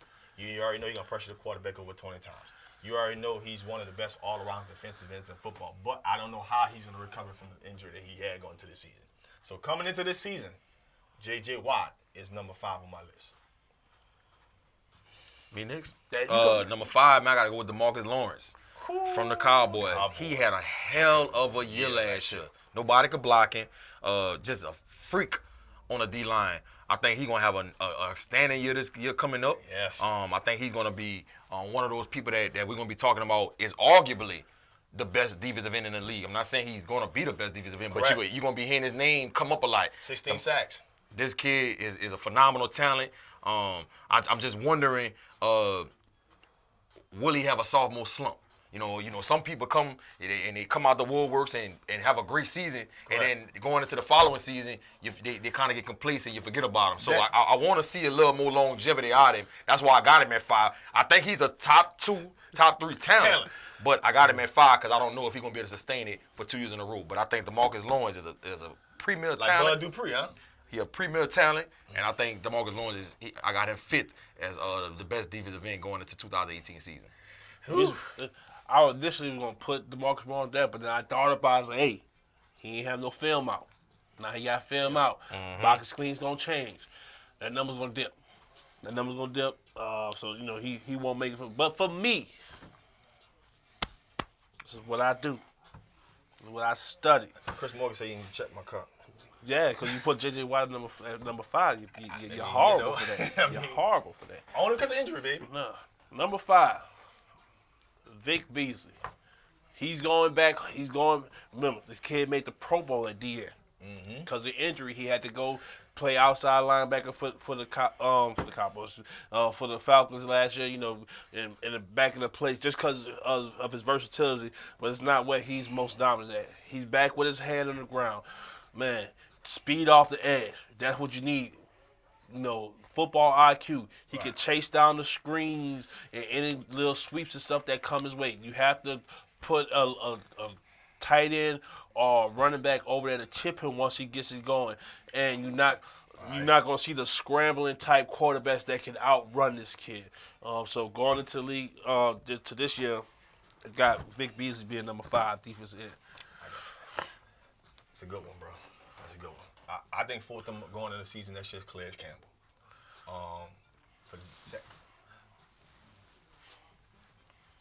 Calais Campbell, older veteran defensive end, but this guy gets sacks. This guy's a lead on the defense. He's gonna make his presence felt. That's a big man. It's a big man. 6'8". Been a very good football player since he came in the league out of Miami.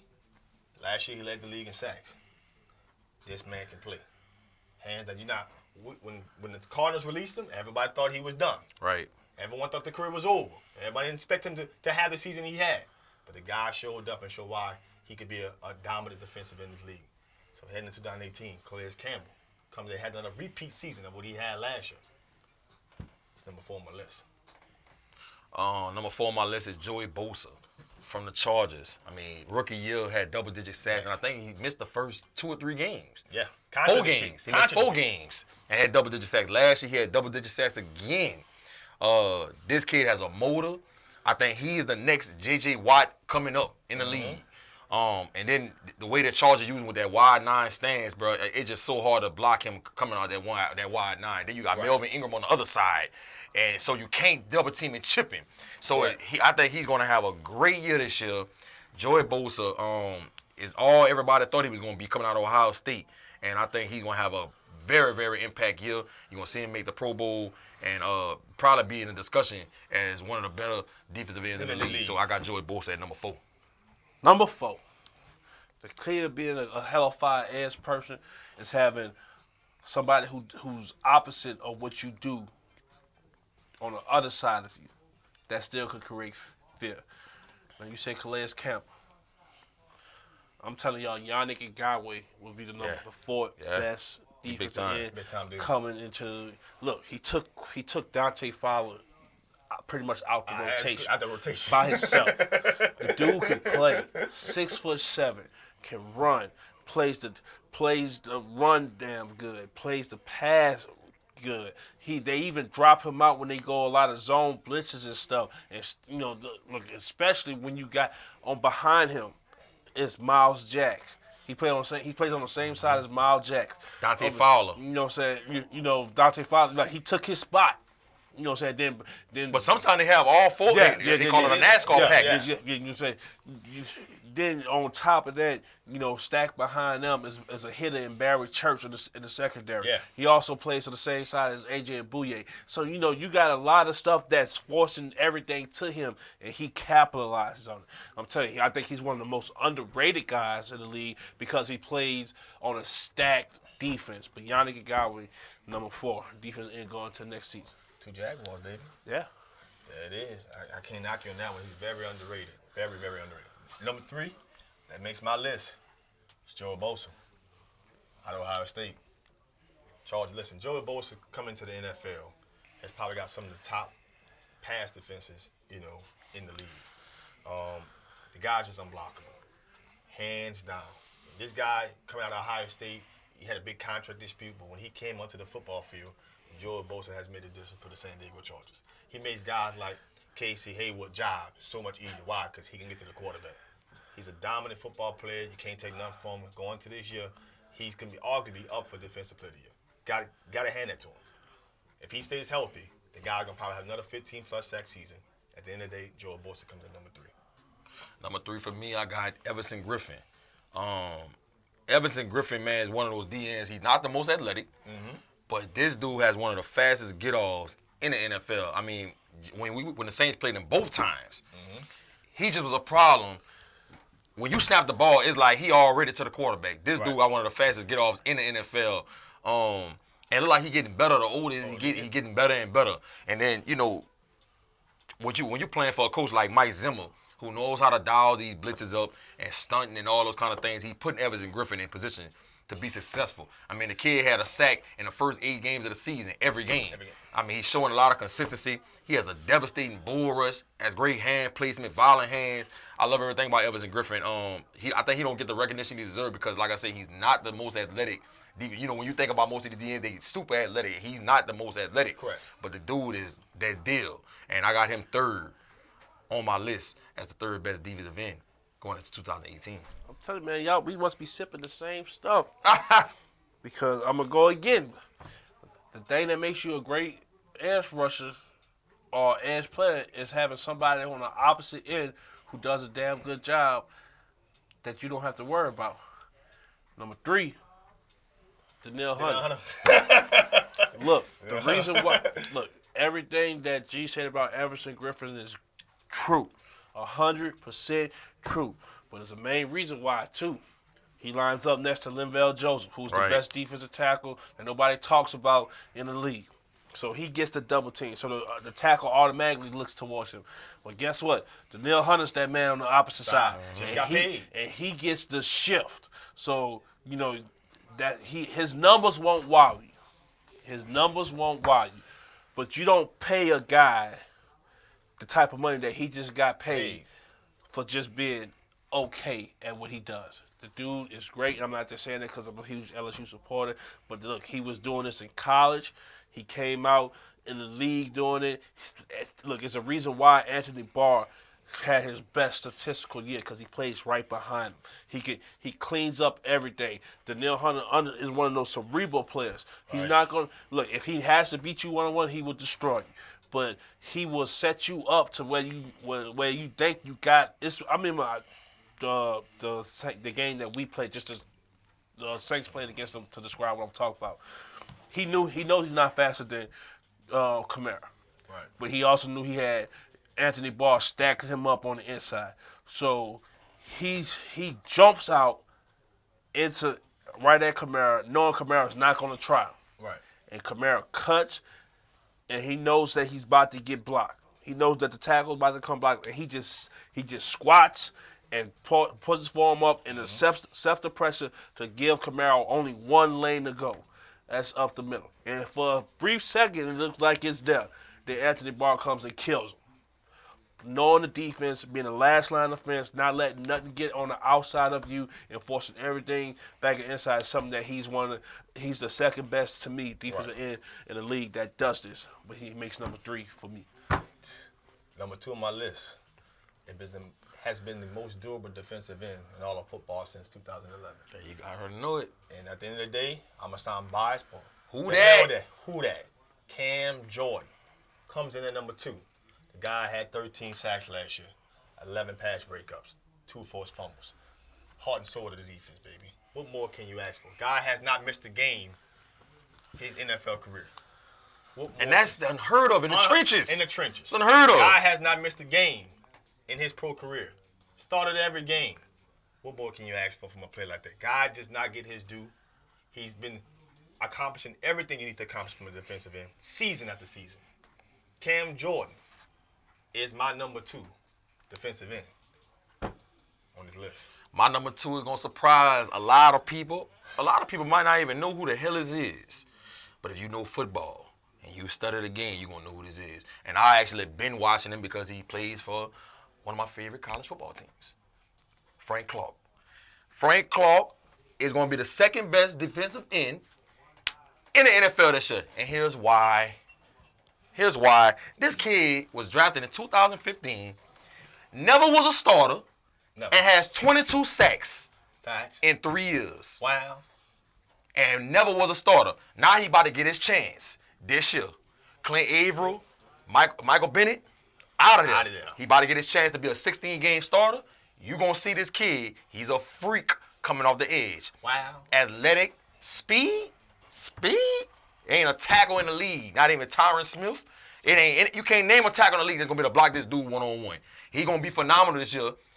You know he's one of 6 players in the NFL over the last 2 seasons that's had 8 or more sacks in a season. He's one of them. And again, the kid has never been a starter since he came into the league. He's about to have his chance this year. He's going to be here. He's going to have his breakout year. He gonna earn his money and get a big contract after they see how this kid performs after being a starter. Watch out for Frank Clark for the Seattle Seahawks. He big time. Been loving him since Michigan. Watch this kid this year. Frank Clark, phenomenal. One of the best defensive ends in the league. And he going to show it this year for the 2018 season. Wow. That's all bullshit. I'm telling you. Remember that name, FanView? Hey, Frank Clark. There's a reason why he wasn't a starter. Because he had Clint Averill and Michael Bennett. Michael Bennett played mode 3 technique for the. Come on, bro. You know, Mike. They interchanged him a lot. Come on now. He's a high-key beast. No, he wasn't talking. That was out there when you Cam Jordan? We talk about Cam Jordan. Nah, you want to talk about no damn Frank Clark. Number 2. All right. Going into the league next year. It's gonna surprise a lot of people. But if you know football, like I know football, you know this man's a motherfucking monster. He plays in a 3-4 scheme. Stephen Tuitt for the Pittsburgh Steelers. The man has been the most consistent playing in outside of Cam Jordan on a defense that has nothing outside. That had nothing outside of Shazier. When Shazier stepped down, Stephon Tuitt led the team in tackles. Tackles for losses and sacks. That's saying something being a fire technique. You know, having somebody, having a Bud Dupree on the outside who had another breakout year. Right. He had a breakout year because everybody was focusing on Stephon Tuitt. Man, look, the guy in the league that they pass the ball a lot, he's going to get more and more chances. And then with Bud Dupree starting to emerge, he's not going to get the double team as much, even though you got to focus on him. You're going to have to sometimes single him one-on-one. His bull rush is devastating. His club to rip move, and he's probably one of the best speed to power guys out there, man. I'm telling you, Stephen Tuitt, number 2 going to the league. That's an unsexy pick. Unsexy. But if like I said, if you know football and if you follow the trenches, D-line coaches know what I'm talking about. I see y'all out there thumbing me up, baby. Number 1, numero uno. No more defensive end going in 2018. No more defensive end in the league. This guy was traded, folks. Played for New England. Former first-round pick. Something man down in Arizona. Man called Chandler Jones. That man, he plays outside linebacker. No, he plays defensive end for them. They run a 3-4 scheme. He plays outside linebacker. He plays defensive end. He's the 3. They run a 3-4 scheme. He's the outside linebacker. Trust me. You got Chandler Jones being your number 1 DN. And he's not a DN. 2018. DN. He's not a DN. He's DN. No, I think he's more of a DN than a linebacker. He's the outside line. He is the 7 technique that with his foot on the line. I'm just telling you real football terms. Because if that's the case, Von Miller should have been in this discussion. Von Miller It's not actually. This man played defensive. Clay Matthews. Clay Matthews. This what you talking about? Mack. Khalil Mack. He played the same. They play the same scheme. Mm-hmm. He rushes the passer 47% of the time. He drops and covers the other 60. You trying to say Chandler, can't play defensive? he's not. I'm not saying he can't. I'm saying if you was gonna put him in this conversation, you open up a whole nother bag. He's not a DN. He's an edge guy. That plays defensive end. No, he plays outside linebacker. So he only plays linebacker. He lines up. Look, the last guy with his hands ground is the defensive end. That is Kendichi. He lines up right next to Kendichi, and he's outside of him. He's the outside linebacker. Like he rushing the passer a lot now. Yeah. So just like Khalil Mack, just like his normal position. No, he plays. The scheme allows him. He's a 3. If it was a 4-3. At the position he playing right now, he would be the outside linebacker stacked up behind the DN. Right. But this is a 3-4, so he walks down on it. He's not a DN. So he's trying to say he don't play DN at all. Coach giving the real D-line knowledge. Thank you, Damian Jacobs. So he don't play DN at all. Damian Jacobs, somebody who played this spot at a high level. They play at a high level. I'm telling you. So he don't play DN at all. He's a 3-4 outside linebacker. How you got Chandler Jones number 1 anyway? Oh, my bad. He only had 17 sacks last year. Hey, FanView, this is a voided pick. He's not a DN. 33 quarterback hits. Guy's a dominant defensive player. Number 1, though? Number 1. Man. Number 1. Man, you learn your position. My number 1. You just wasted the pick. Yes, you did. He's not DN. My number 1 is, you're going to say I'm being biased, Cameron Jordan. Cameron Jordan is going to be my number 1 defensive end for 2018. They need to change the name to Mr. Consistent. You know, they need to change the name to 6 straight seasons for over 7 sacks. Like you said a little while ago, that the kid has never missed a game. In his 9 seasons in the NFL. Remarkable. In the trenches where you getting hit and cut every damn play. Remarkable. And the thing about Cameron Jordan, bro, that I love about him, a lot of DNs that we talk about are good pass rushers. Or they might be good, they might be solid run stoppers. This kid is phenomenal stopping the run, and he's phenomenal stopping the pass. And what makes Cameron Jordan even more impressive to me, when has he had a legitimate pass rusher opposite side of him? Mm-hmm. Can we think about somebody? Mm-hmm. We still thinking.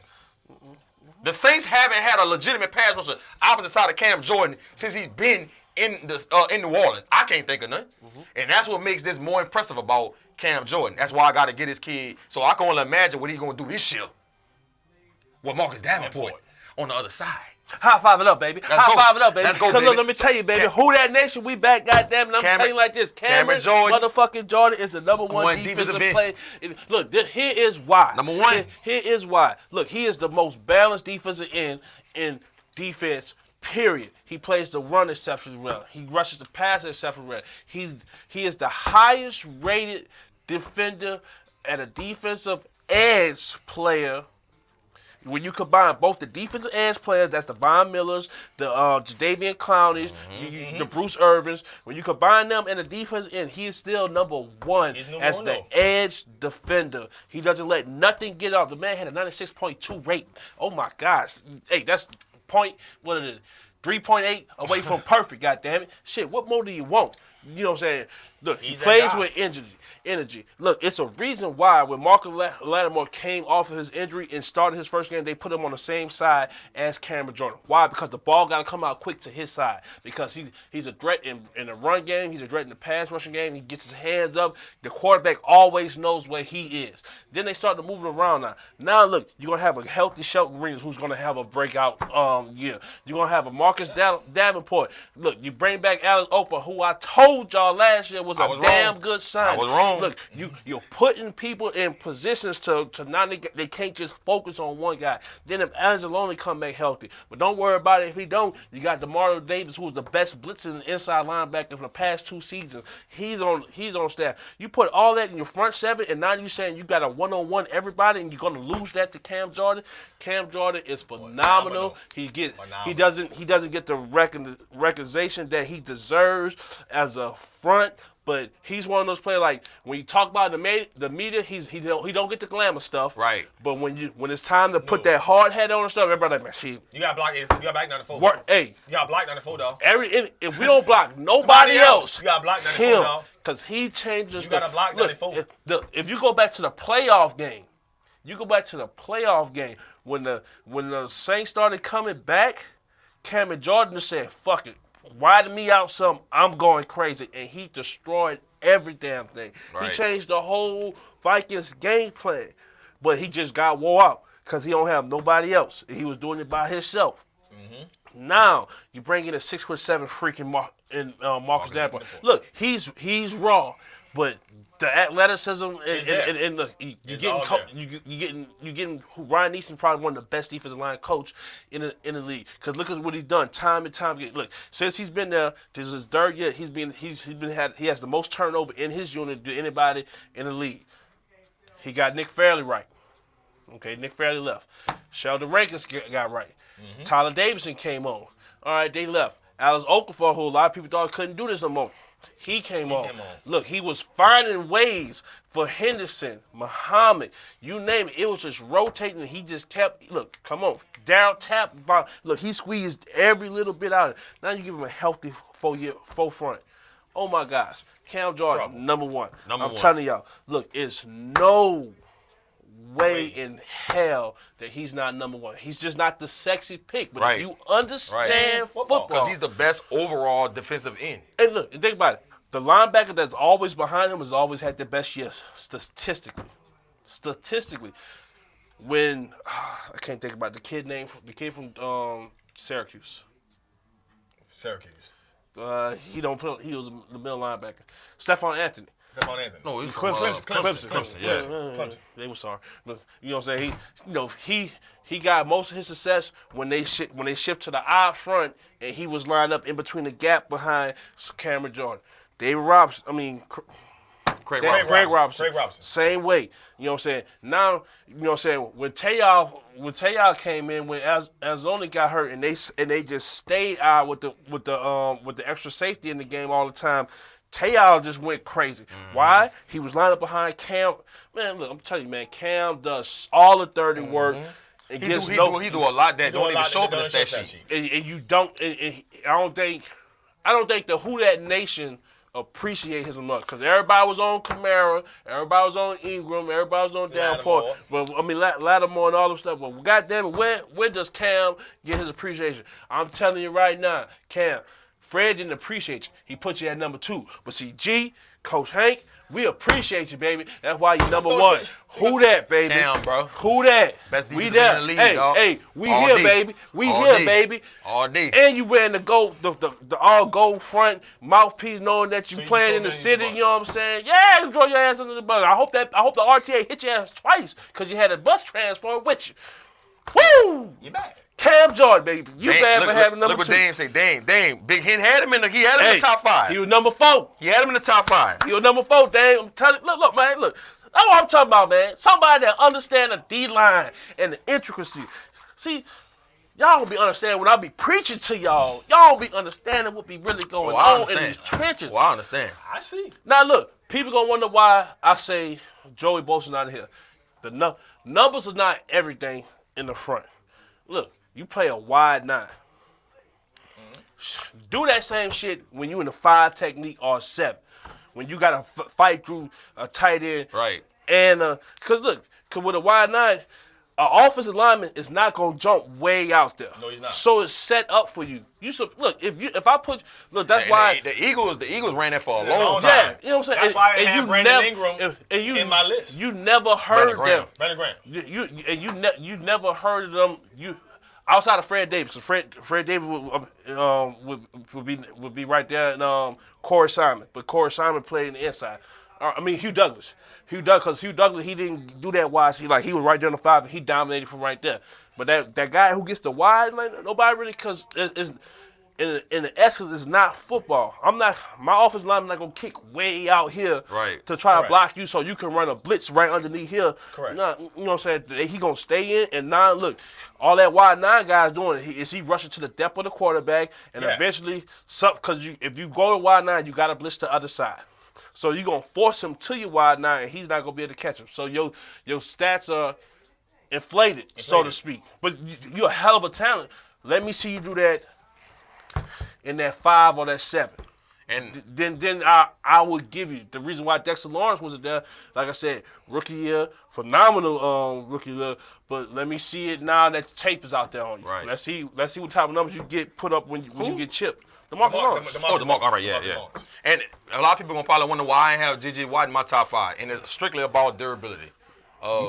He keep getting hurt. He made 5th on my list. He keep getting hurt. I can't put you there. Yeah, I can't put you top 5 because I don't know what's gonna happen this year again. You know what I'm saying? So the last 3 years you've been battling injuries out for the season. You had now when J.J. Watt healthy, he the best defensive end in football. Yeah, hands down. That's why I got a 5th on my list. But see, this is the thing. But see, this goes back to the conversation that we was having earlier.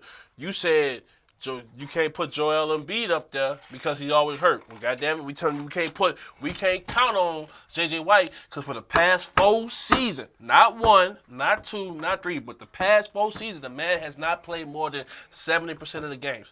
I can't count on you. But on the bright side of that, what it's done for the Texans is Clowney has came along. Clowney. So Clowney is doing what you do, and the reason why I didn't put Clowney on the list because he's not a true DN because he plays 50% with his hands down, 50% with his hands up. Yeah. He goes into that edge guy. Yeah, and I think Clowney just not consistent enough either. Yeah, but he's hell. When he decides that look, I'm coming. It's hell to pay. He one of the best defensive ends in the league, but he takes a lot of plays off. I mean, it's some games I didn't watch this year where I didn't even know he was on the field. Yeah. Right. So that's been his issue the last couple of years. Mm-hmm. When can Coach Torrey Dare said, when can Algiers TV make a guest appearance? Hit us up. Look, if you won't come on the show, looking forward to it, baby. Inbox us on our fan page. Our phone number, you can always call in. Look, 504-341-8252. Call in, talk to sports with us. The producer's always back there. Call in. Send a message, man. Right in. Message us, tweet us, email us. Hey, there's no excuse, baby. We here. Mm-hmm. We here. And I just can't wait because, we about to start getting to this high school time, baby. We got a little time. Coach Chris Morgan waiting on that. Look, man. Coach Chris Morgan waiting on that. Chris Morgan, man, look, hey, me waiting for you, baby. What you gonna do, baby? So to recap, we gotta get ready to close the show. And how about that Higgins player getting drafted? Y'all ain't want to talk about it. Melvin Frazier? Higgins. Coach Jack. The last of Coach Jack left. Some people saying he the next Kawhi Leonard. We showed up some love on the internet, baby. Posted that man, let him show some love. I had to show Higgins, baby. I had to show him some love. Recap top 5. 5th on my list, J.J. Watt. You bad. 4th, Calais Campbell. You bad. 3, Joey Bosa. 2, Cam Jordan. See, he don't love you. and his number 1 don't even count because he's not at the end. Here we go. Chandler Jones. Hold up! Preach, David Jake. Now, you see what I'm talking about? Somebody that understands. G, read what he wrote, G. Read what he wrote. Somebody that understands what I be talking about. See, I be preaching, but I don't think y'all understand the sermon that be coming to y'all, man. Woo! Spit some That D. Look, there's a reason why the Eagles got out that shit. I'm just saying. There's a reason why. Damian Jacobs reads, inside run kills the wide 9. Run the draw all day on 3rd down. Eagles ran it back in the day and exposed teams running. That's what they did with the Westbrook screen and draw game. Yeah. It's an easy way to kill it. And that's one of the reasons why the Chargers have a problem of closing out games. Because when they get in 2-minute drills, they start doing The this. Lions used to run it a few years back. And then when the Lions used to run a few years back. And think about it. When you get 2-minute drills, it's hard because he's never going to get that because they're going to screen, draw. Look, we'll go opposite of it. We'll run a screen into the blitz because we're going to have all our linemen in front and just got to get one. Get one, and he gone. You know what I'm saying? We gonna run a draw. Look, you gonna be way out there. My tackle going straight up on this linebacker. Now you try to chase this speed guy, and it's on him one-on-one on the safety. Yeah, telling y'all, baby. To recap, my top 5 was DeMarcus Lawrence at 5 from Dallas, Joey Bosa at 4, Everson Griffin at 3, Frank Clark, baby. Yeah, baby. Frank Clark from the Seattle Seahawks. I'm telling y'all, I remember that name this year. Frank Clark gonna be big time in the NFL this year. He gonna put up some crazy numbers. Yeah, it is. And Cameron Jordan at number 1. Who that, baby? Cameron Jordan, my number 1 DN going into the 2018 season. My top 5 was Vic Beasley. Who did I say was number 4? I forgot. Yannick Ngakoue. Yeah. Danielle Hunter. 2 you had. I can't remember because I was so Danielle Hunter. Two was two. Stephen Stephen Two was number 2, and Cam. My bad, Stephen. Look, I got so excited about hearing G said number 1 with Cam with me, and I just had to go and explain why my boy needs some love. But somebody, you know what I'm saying, he ain't. I don't know what be on with Fred, man. He number 2. Who number 2? 2 is not a winner, and 3 nobody remembers. Didn't Nelly tell you that, boy? Who you had number 2? Cam Jordan. No, I thought you had him 3. I had him 2. No, you wouldn't. He had him 2. I had him 2. Yeah, and I still give him half of that because you see the boy play. Of course. You had Chandler Jones over. Man, stop the shoot. A man who's not even DN. This man had Chandler Jones over Cam Jordan. Hey, are we gonna start talking about high school next week? Yeah. We'll talk about that. Might have a guest too, baby. We might have a couple of guesses. You heard me? Let's do that. We might have a couple of guesses. High school is our time, baby. Hey, meet Warriors. Hey, meet. First of all, let me tell you something. When you do all that damn talking on the social media shit, and you got another kid that don't say shit, he just grind, and then you get out there, you try to bully other people and shit, and then when that man step in front of you, and you go 1 for 3, it's on like talk is cheap. Just like the saying, it takes some money to buy some damn land. And we own land at A-Meat, baby. That is, man. Appreciate y'all for tuning in, man. G Sports, man. G Drake, baby. I know when that highlight bling. Back in on that name one thing. Oh. Ever since I said, man, you. Well, my nigga G about to be boy. Trouble. Coach Hank, baby. See y'all next week. See y'all next week, baby. FanView, Real Fans Talk Sports.